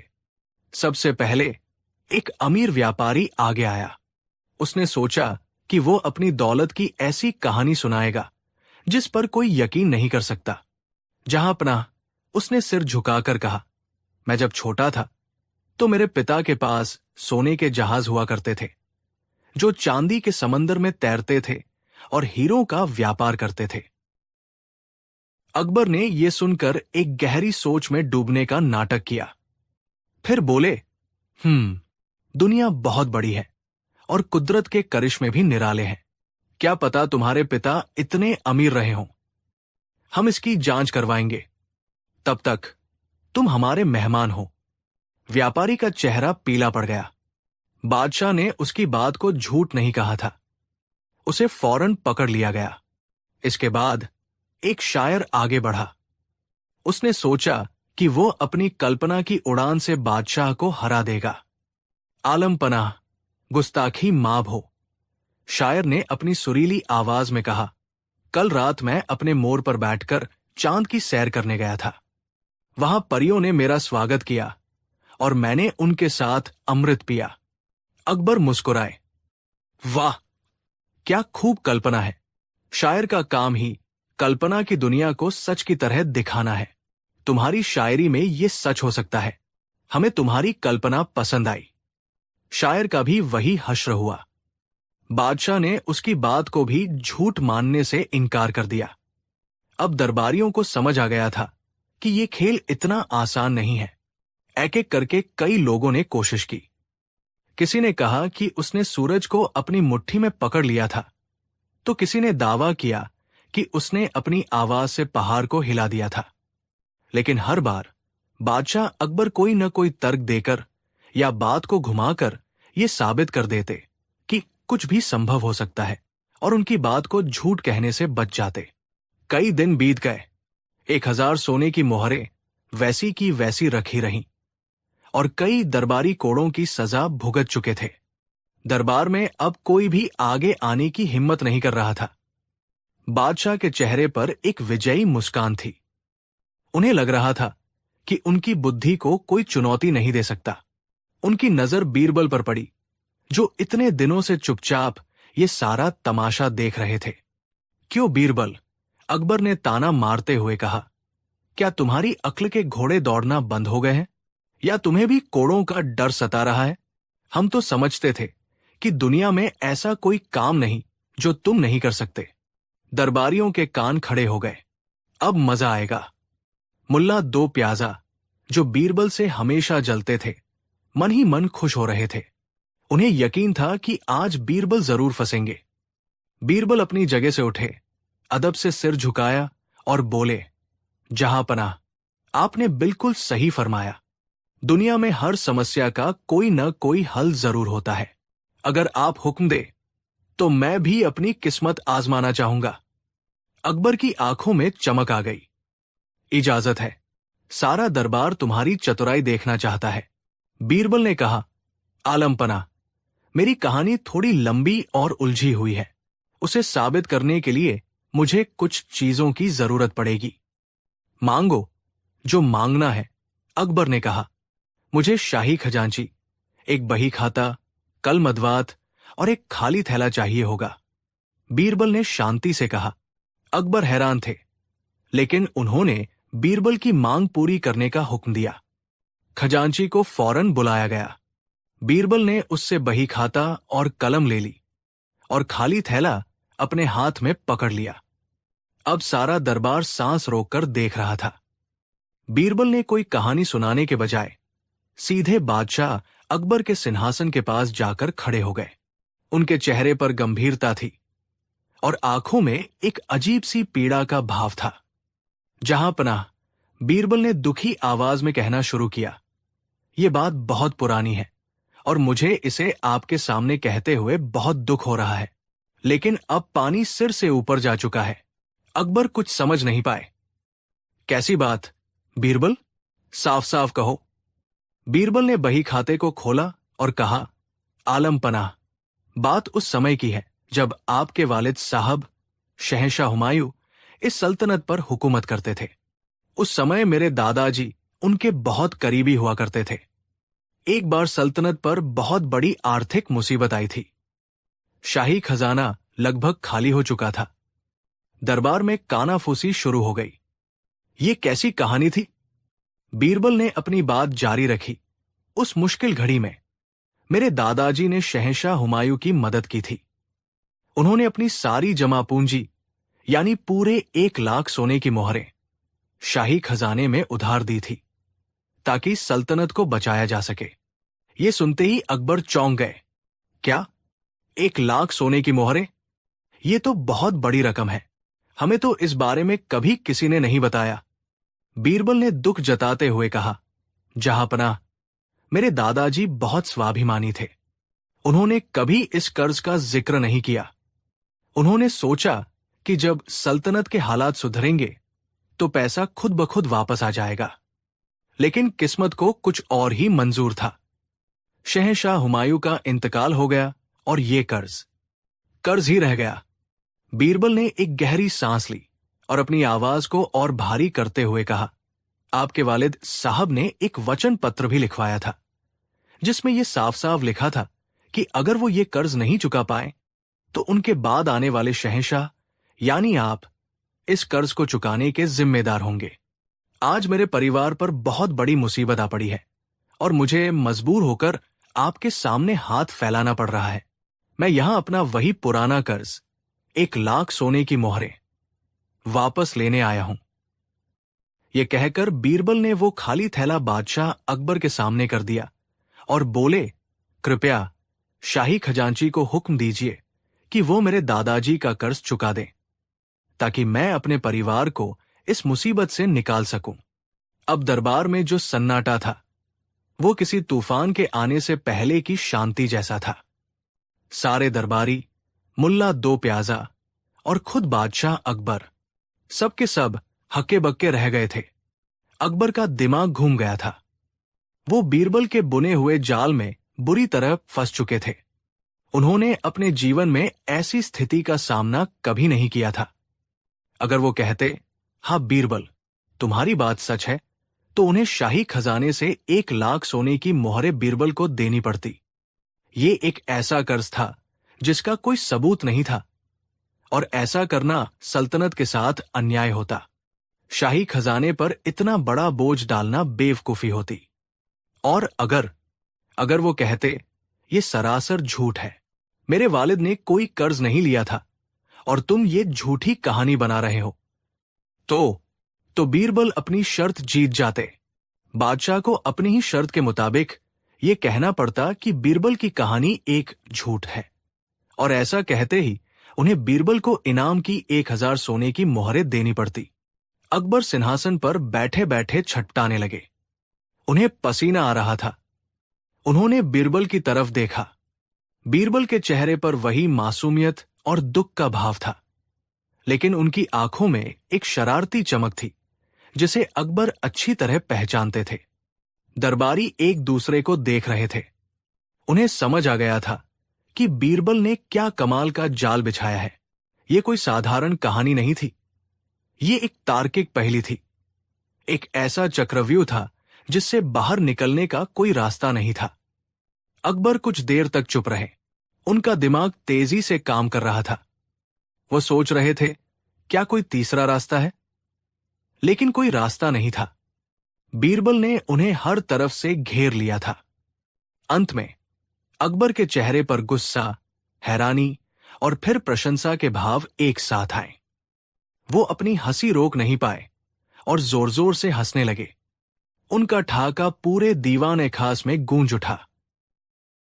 बस करो बीरबल, बस करो, अकबर ने हंसते हुए कहा। मान गए तुम्हारी अक्ल को। तुमने हमें ऐसी जगह लाकर खड़ा कर दिया जहां से आगे कुआं है और पीछे खाई। तुम्हारी कहानी सरासर झूठ है।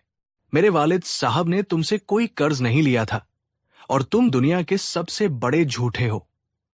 यह सुनते ही बीरबल मुस्कुराए और अदब से सिर झुका लिया। दरबारियों ने तालियां बजानी शुरू कर दी। वो बीरबल की बुद्धिमानी के कायल हो गए थे। अकबर अपनी गद्दी से उतरे, बीरबल के पास आए और उन्हें गले से लगा लिया। तुम सच में नायाब हो बीरबल। तुमने न सिर्फ एक कहानी सुनाई, बल्कि तुमने हमें बुद्धि का ऐसा खेल दिखाया जो हम जिंदगी भर याद रखेंगे। तुम शर्त जीत गए। बादशाह ने फौरन खजांची को हुक्म दिया कि बीरबल को 1000 सोने की मोहरें इनाम में दी जाए। बीरबल ने सोने की मोहरों से भरा थैला लिया, लेकिन उसे अपने पास रखने के बजाय उन्होंने उसे दोबारा बादशाह के कदमों में रख दिया। जहां पनाह, बीरबल ने कहा, यह इनाम आपका ही है। बस इसे सल्तनत के गरीब और जरूरतमंद लोगों में बंटवा दीजिए। मेरे लिए सबसे बड़ा इनाम आपकी प्रशंसा और आपका साथ है। बीरबल की इस बात ने अकबर का दिल एक बार फिर जीत लिया। उन्हें एहसास हुआ कि बीरबल न सिर्फ बुद्धिमान है, बल्कि उनका दिल भी सोने का है। उस दिन दरबार में हर कोई समझ गया था कि बीरबल को नवरत्न क्यों कहा जाता है। उन्होंने ये साबित कर दिया था कि सबसे मुश्किल ताले भी ताकत से नहीं, अक्ल की सही चाबी से खुलते हैं। कहानी 6। ये उस समय की बात है जब हिंदुस्तान पर शहंशाह जलालुद्दीन मोहम्मद अकबर का शासन था। उनकी राजधानी आगरा न केवल अपनी भव्यता और शान शौकत के लिए प्रसिद्ध थी, बल्कि बादशाह के न्याय और उनके नवरत्नों की बुद्धिमानी के लिए भी जानी जाती थी। इन नवरत्नों में सबसे चमकदार सितारा थे बीरबल, जिनकी हाजिर जवाबी और न्यायप्रियता के किस्से दूर दूर तक मशहूर थे। आगरा के बाहरी इलाके में एक छोटा सा गांव था, जहां रामदीन नाम का एक सीधा सादा और ईमानदार किसान अपने परिवार के साथ रहता था। रामदीन के पास ज्यादा जमीन नहीं थी, लेकिन वो अपनी मेहनत और लगन से इतनी फसल उगा लेता था कि उसका परिवार सम्मान से अपना जीवन व्यतीत कर सके। उसकी पत्नी राधा और 2 छोटे बच्चे ही उसकी दुनिया थे।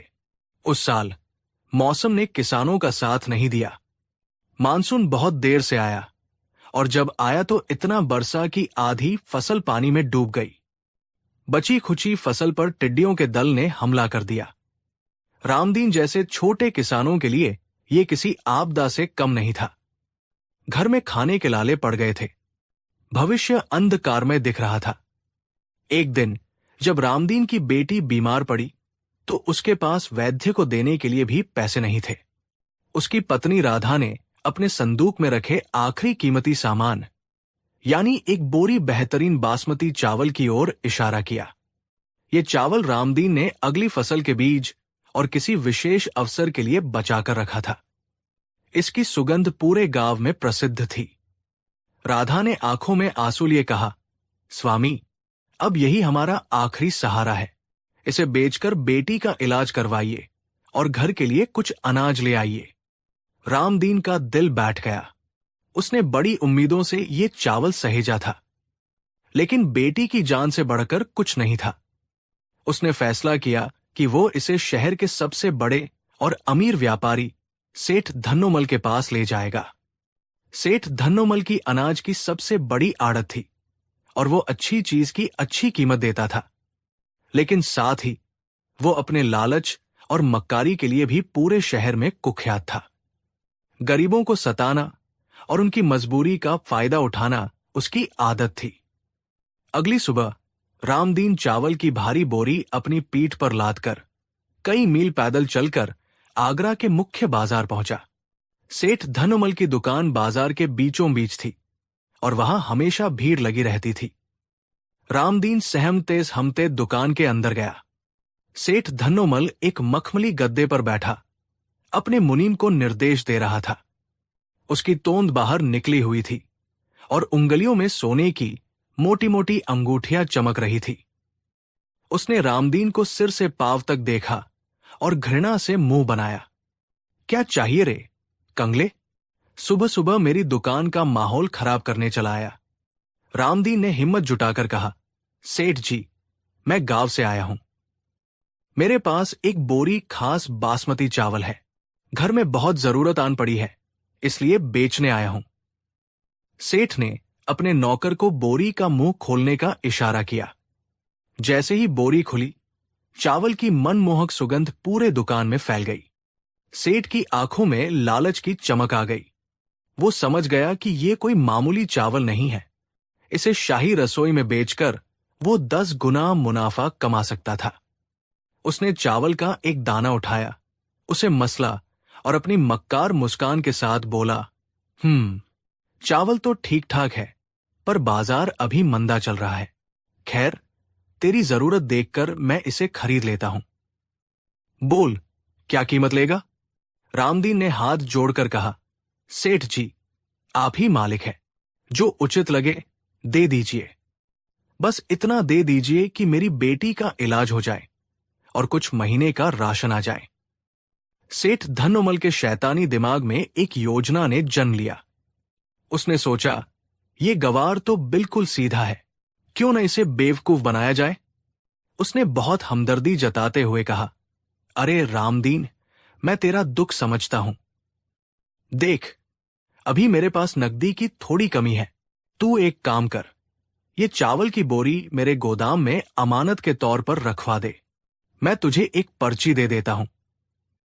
जब तुझे पैसों की जरूरत हो, आकर ले जाना। तेरी अमानत मेरे पास सुरक्षित रहेगी।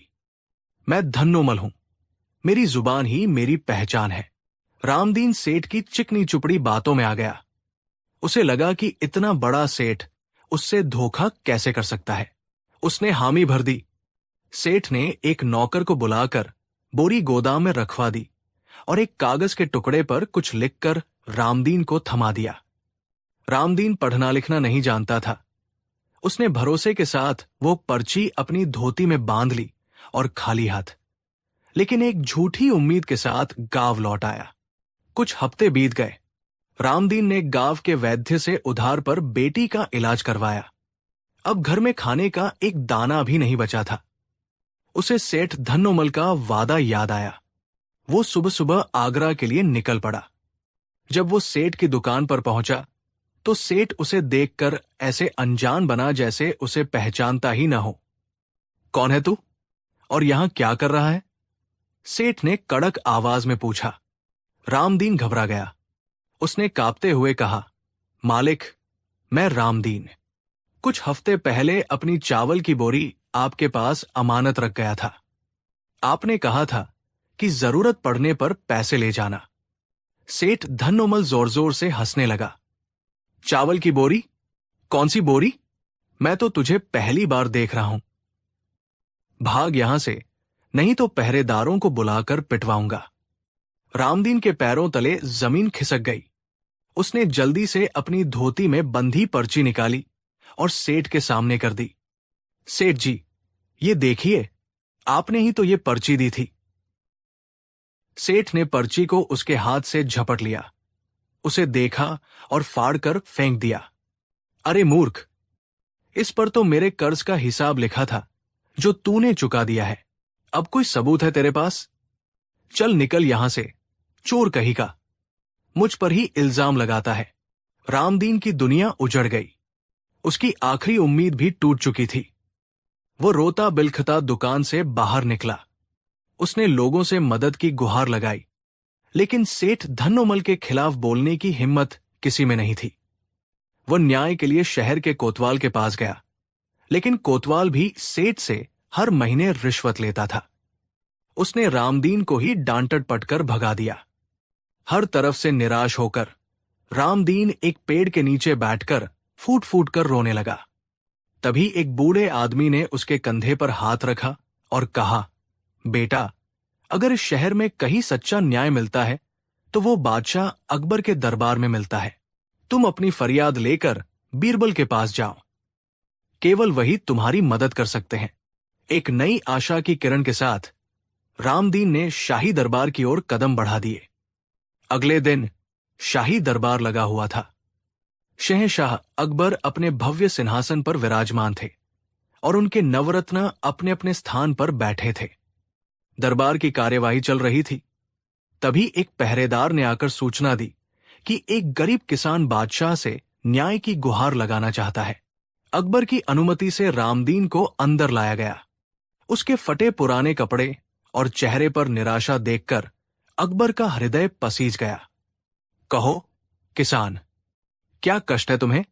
हमारे राज्य में किसी के साथ अन्याय नहीं हो सकता। रामदीन ने रोते रोते अपनी सारी आपबीती कह सुनाई। उसने बताया कि कैसे सेठ धन्नोमल ने धोखे से उसके चावल की बोरी हड़प ली और अब उसे पहचानने से भी इनकार कर रहा है। अकबर को बहुत क्रोध आया, लेकिन उन्होंने धन्नोमल को भी अपना पक्ष रखने का मौका दिया। सेठ को दरबार में बुलाया गया। वो बड़े आत्मविश्वास के साथ आया और अकबर को सलाम करके बोला, जहांपनाह, ये आदमी सरासर झूठ बोल रहा है। मैं तो इसे जानता तक नहीं। ये मेरी प्रतिष्ठा को धूमिल करने की कोशिश कर रहा है। इसके पास मेरे खिलाफ कोई सबूत है क्या? मामला गंभीर था।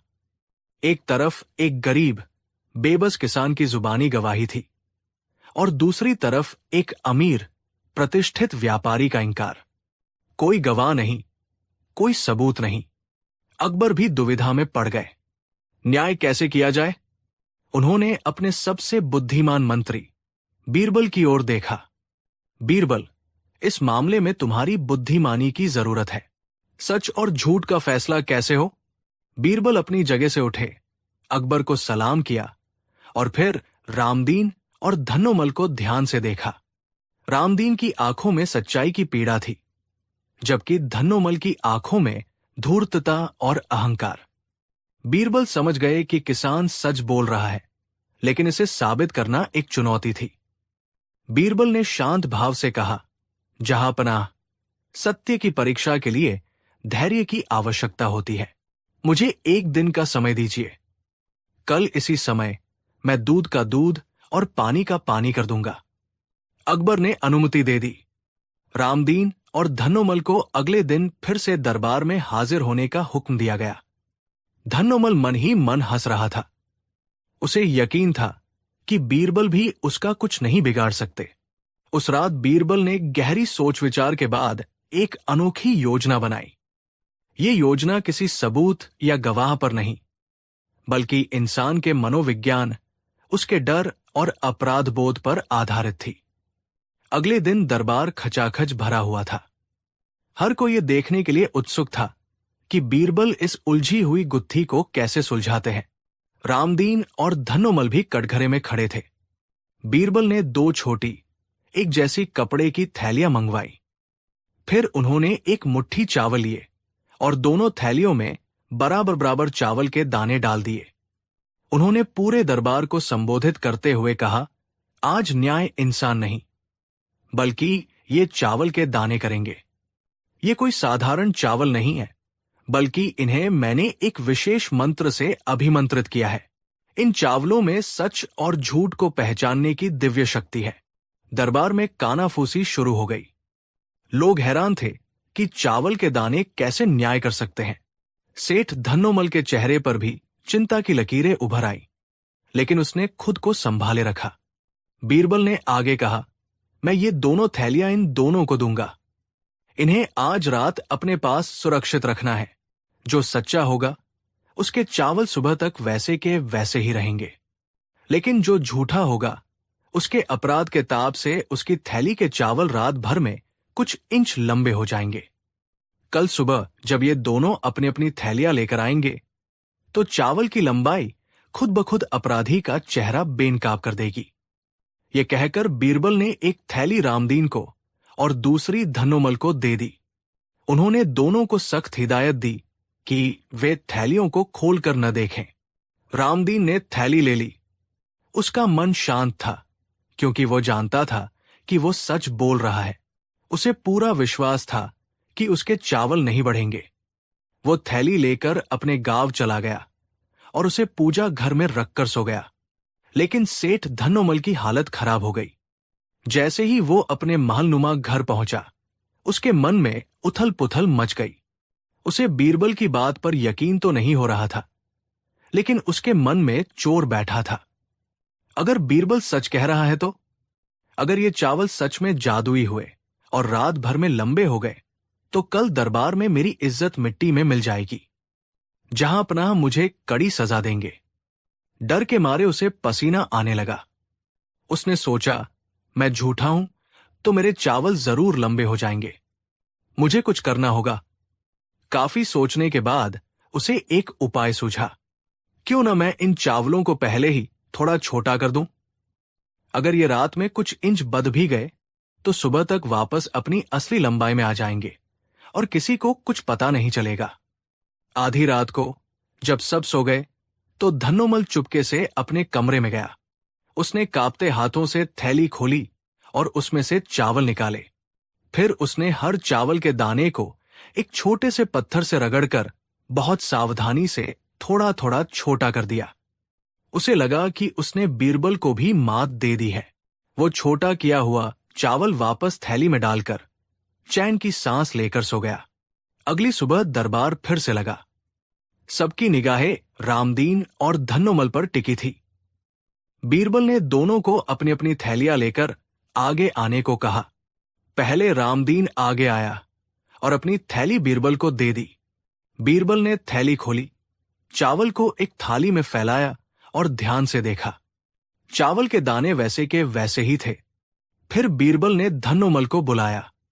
धन्नोमल बड़े आत्मविश्वास के साथ आगे बढ़ा और अपनी थैली बीरबल को दी। उसे पूरा यकीन था कि उसकी चालाकी काम कर गई है। जैसे ही बीरबल ने धन्नोमल की थैली खोली और चावल को दूसरी थाली में फैलाया, उनके चेहरे पर एक विजयी मुस्कान आ गई। उन्होंने दोनों थालियों को बादशाह अकबर के सामने रख दिया। जहां पनाह, अपराधी आपके सामने है, बीरबल ने कहा। अकबर और बाकी दरबारी हैरान थे। उन्हें दोनों थालियों के चावल में कोई खास अंतर नहीं दिख रहा था।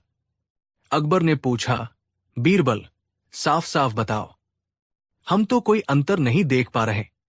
बीरबल ने मुस्कुराते हुए समझाया, जहां पनाह, इन चावलों में कोई जादू नहीं था। ये साधारण चावल थे। जादू था तो बस इंसान के मन में बैठे डर और अपराध बोध का। मैंने कहा था कि झूठे व्यक्ति के चावल लंबे हो जाएंगे। रामदीन सच्चा था, इसलिए उसे कोई डर नहीं था। उसने थैली को छुआ तक नहीं। उसके चावल जैसे थे वैसे ही है। फिर उन्होंने धन्नोमल की थाली की ओर इशारा किया। लेकिन सेठ धन्नोमल झूठा था। इसके मन में चोर था। इसे डर था कि इसके चावल सच में लंबे हो जाएंगे और ये पकड़ा जाएगा। इसलिए इस डर से बचने के लिए इसने रात में अपने चावलों को कुछ इंच छोटा कर दिया, ताकि अगर वे बढ़े भी तो सामान्य आकार के हो जाएं। आप ध्यान से देखिए, जहां पनाह सेठ धन्नोमल के चावल के दाने रामदीन के चावलों की तुलना में छोटे और घिसे हुए हैं। ये सुनते ही पूरे दरबार में सन्नाटा छा गया। सबने जब ध्यान से देखा तो बीरबल की बात सच निकली। सेठ धन्नोमल के चावल सचमुच छोटे और खुरदुरे थे। उसका चेहरा डर से पीला पड़ गया। वो समझ गया कि वो बीरबल के मनोवैज्ञानिक जाल में बुरी तरह फंस चुका है। वो अकबर के कदमों में गिर पड़ा और अपना गुनाह कबूल कर लिया। मुझे माफ कर दीजिए जहांपनाह, मैंने ही इस किसान की बोरी हड़पी थी। लालच में मैं अंधा हो गया था। बादशाह अकबर बीरबल की इस अद्भुत न्याय बुद्धि को देखकर अचंभित थे।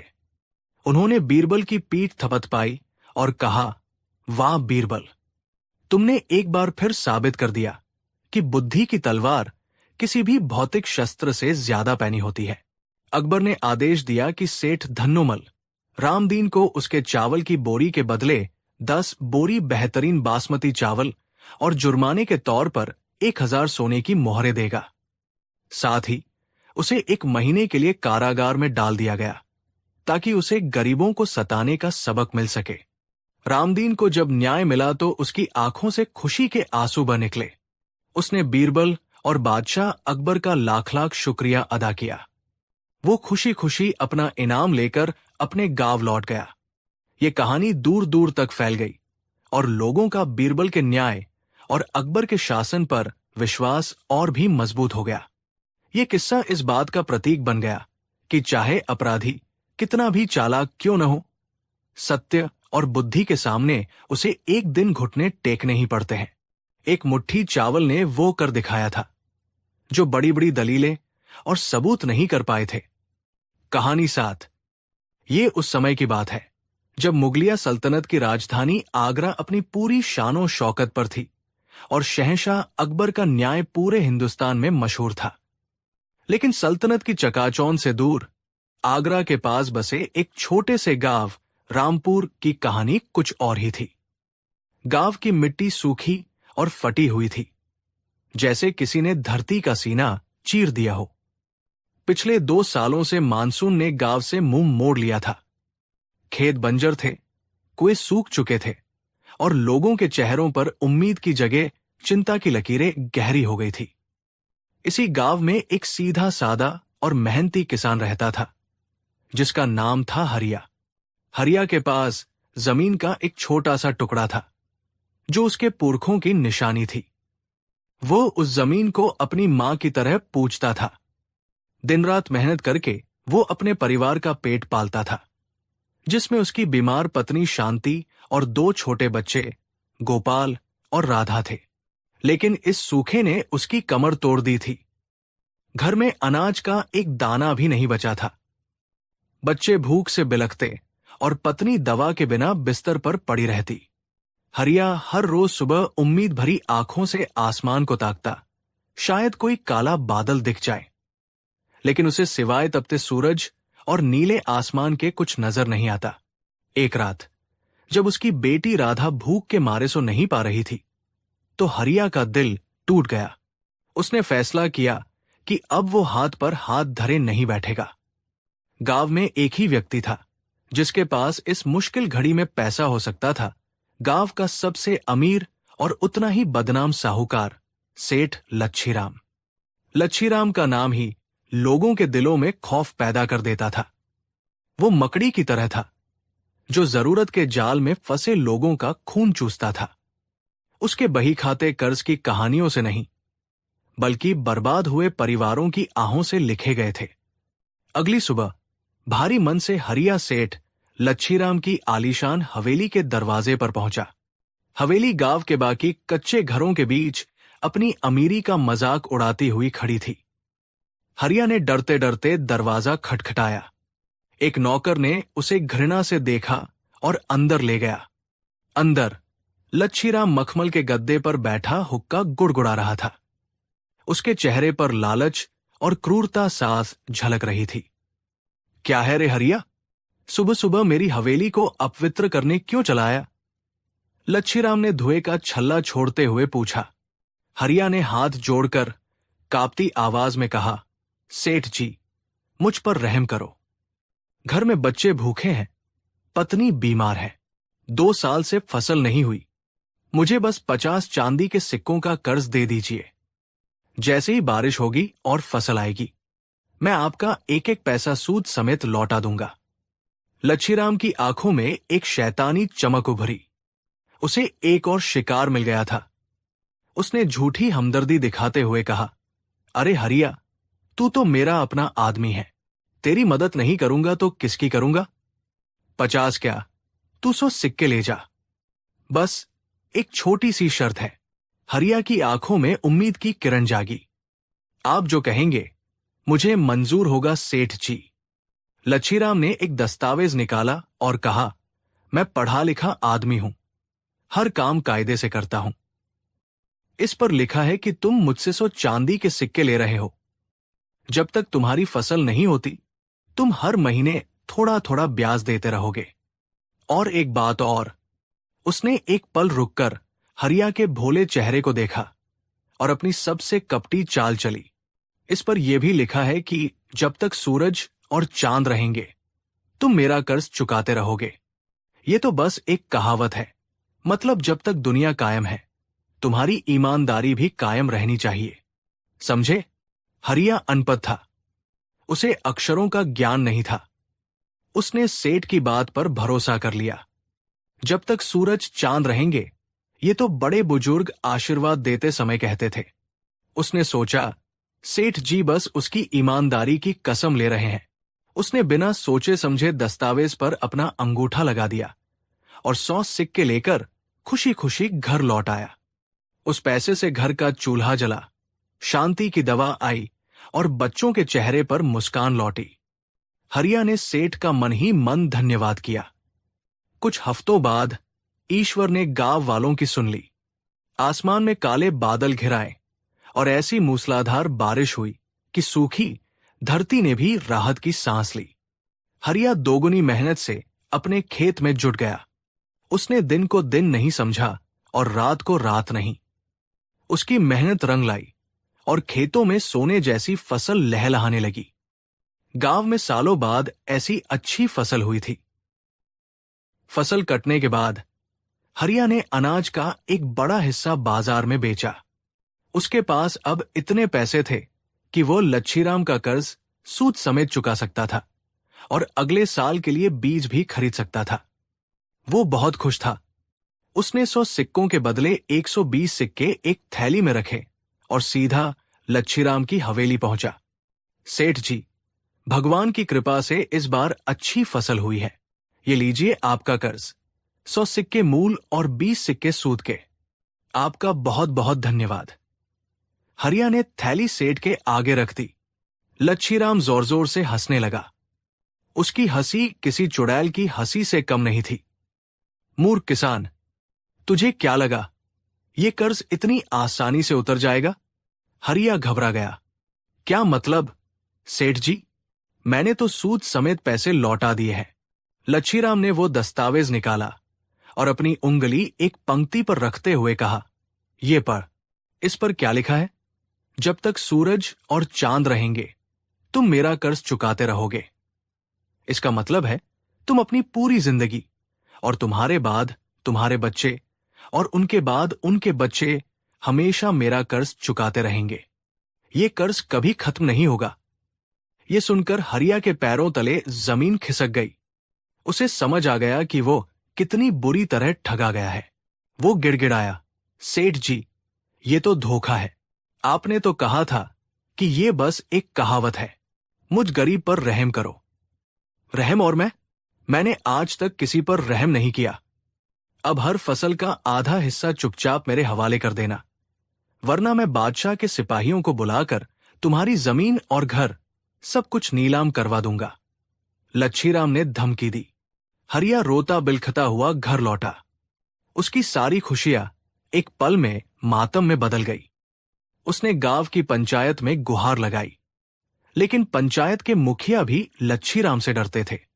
उन्होंने दस्तावेज देखा और हाथ खड़े कर दिए। हरिया, लिखावट के आगे हम कुछ नहीं कर सकते। तुमने खुद अंगूठा लगाया है। अब लच्छीराम हर फसल पर आता और आधा अनाज जबरदस्ती ले जाता। हरिया का परिवार फिर से भूखा रहने लगा। उसकी मेहनत की कमाई उसकी आंखों के सामने एक राक्षस लूट कर ले जा रहा था। हरिया अंदर से टूट चुका था। एक दिन जब वो अपने खेत में बैठा रो रहा था, तो गांव के एक बुजुर्ग ने उसके कंधे पर हाथ रखा। बेटा, हिम्मत मत हार। सुना है आगरा में शहंशाह अकबर के दरबार में एक मंत्री है, बीरबल। वो बड़े बुद्धिमान और दयालु है। वो दूध का दूध और पानी का पानी कर देते हैं। तू एक बार उनके पास अपनी फरियाद लेकर जा। एक नई उम्मीद की किरण के साथ हरिया ने अपनी बची खुची जमा पूंजी ली और आगरा के लिए निकल पड़ा। कई दिनों की मुश्किल यात्रा के बाद वो मुगल सल्तनत की राजधानी पहुंचा। दरबार की शानो शौकत देखकर उसकी आंखें चौंधिया गई। वो किसी तरह हिम्मत करके शहंशाह अकबर के सामने पेश हुआ। उसने रो रो कर अपनी पूरी कहानी सुनाई और वो कपटी दस्तावेज शहंशाह के सामने रख दिया। अकबर ने दस्तावेज पढ़ा और उनका चेहरा गुस्से से लाल हो गया। उन्हें लच्छीराम की धूर्तता पर बहुत क्रोध आया, लेकिन वो कानून से बंधे थे। दस्तावेज पर हरिया का अंगूठा था, जो उसकी सहमति का प्रमाण था। अकबर ने अपने सबसे भरोसेमंद सलाहकार की ओर देखा। बीरबल, इस गरीब किसान के साथ बहुत बड़ा अन्याय हुआ है, लेकिन ये दस्तावेज कानूनी तौर पर सही लगता है। क्या इस किसान को बचाने का कोई रास्ता है? बीरबल ने अपनी जगह से उठकर दस्तावेज को ध्यान से पढ़ा। उनकी आंखों में एक अजीब सी चमक थी। उन्होंने हरिया को तसल्ली दी, किसान भाई, तुम चिंता मत करो। शहंशाह के राज में किसी बेगुनाह के साथ अन्याय नहीं होगा। फिर वो लच्छीराम की ओर मुड़े, जिसे दरबार में तलब किया गया था। सेठ लच्छीराम, क्या इस दस्तावेज पर लिखी हर बात सच है? लच्छीराम ने घमंड से कहा, जी हुजूर, एक एक अक्षर सच है। इस किसान ने अपनी मर्जी से अंगूठा लगाया है। बीरबल ने मुस्कुराते हुए कहा, बहुत। तो तुम मानते हो कि जब तक सूरज और चांद रहेंगे, हरिया तुम्हें कर्ज चुकाएगा? बिल्कुल, यही तो शर्त है, लच्छीराम ने जवाब दिया। ठीक है, बीरबल ने कहा, न्याय कल सुबह होगा। तुम दोनों कल फिर दरबार में हाजिर होना। अगली सुबह दरबार खचाखच भरा हुआ था। हर कोई ये देखने को उत्सुक था कि बीरबल इस उलझी हुई गुत्थी को कैसे सुलझाते हैं।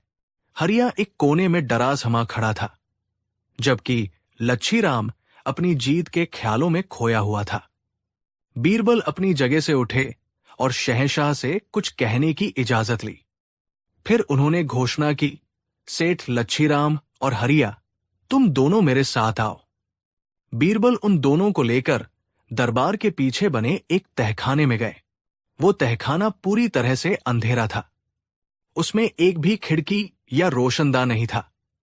बीरबल ने सिपाहियों को आदेश दिया कि दरवाजे के बाहर और अंदर मोटे काले पर्दे लगा दिए जाएं, ताकि रोशनी की एक किरण भी अंदर ना आ सके। जब तहखाने में घना अंधेरा छा गया, तो बीरबल ने एक सिपाही को आवाज दी और एक थैली मंगवाई। बीरबल ने हरिया से कहा, हरिया, ये लो 100 चांदी के सिक्के। अब तुम सेठ लच्छीराम का कर्ज चुका दो। हरिया ने कांपते हाथों से थैली ली और लच्छीराम को देने लगा, लेकिन बीरबल ने उसे रोक दिया। बीरबल ने लच्छीराम से पूछा, सेठ जी, रुकिए, पहले मुझे एक बात का जवाब दीजिए। क्या इस समय यहां सूरज मौजूद है? लच्छीराम ने अंधेरे में चारों ओर देखकर कहा, नहीं, यहां कोई सूरज नहीं है। बीरबल ने फिर पूछा, और क्या यहां चांद नजर आ रहा है? लच्छीराम ने चिढ़कर कहा, यह कैसा मजाक है? इस अंधेरी कोठरी में चांद कहां से आएगा? बीरबल की आवाज अब गंभीर हो गई। उन्होंने पूरे दरबार को संबोधित करते हुए ऊंची आवाज में कहा, तो फिर सेठ लच्छीराम, तुम्हारे दस्तावेज के अनुसार हरिया तुम्हें कर्ज तभी चुकाएगा जब सूरज और चांद मौजूद हों। इस समय यहां न तो सूरज है और न ही चांद। इसलिए इस शर्त के अनुसार हरिया अभी तुम्हें कर्ज चुकाने के लिए बाध्य नहीं है। ये सुनकर लच्छीराम हक्का बक्का रह गया। लेकिन ये तो धोखा है। जैसे ही हम बाहर निकलेंगे सूरज तो होगा ही।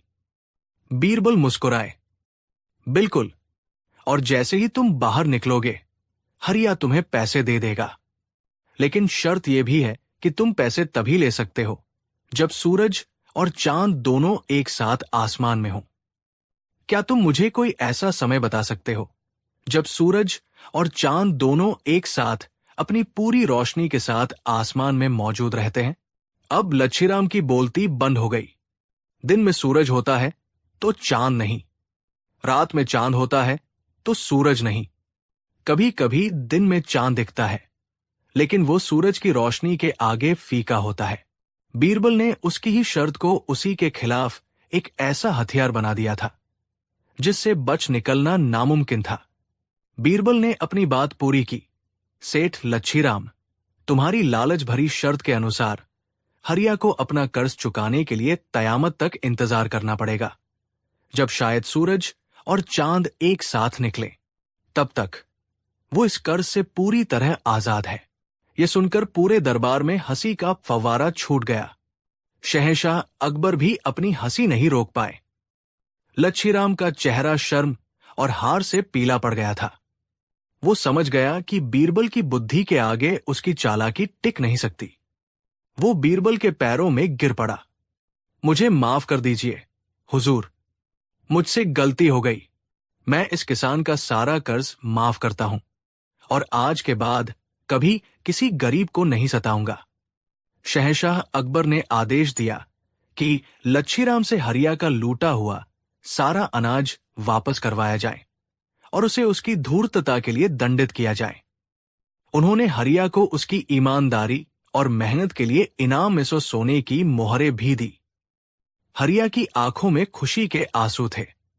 उसने बीरबल और शहंशाह अकबर का लाख लाख शुक्रिया अदा किया और खुशी खुशी अपने गांव लौट गया। उस दिन के बाद सेठ लच्छीराम ने गरीबों को सताना छोड़ दिया, क्योंकि उसे यह सबक मिल चुका था कि लालच का जाल कितना भी मजबूत क्यों न हो, बुद्धि और न्याय की तलवार उसे एक पल में काट सकती है। और यह कहानी हमेशा के लिए इस बात का सबूत बन गई कि बीरबल के होते हुए अकबर के राज में कोई भी चालाक किसी भोले भाले इंसान को अपने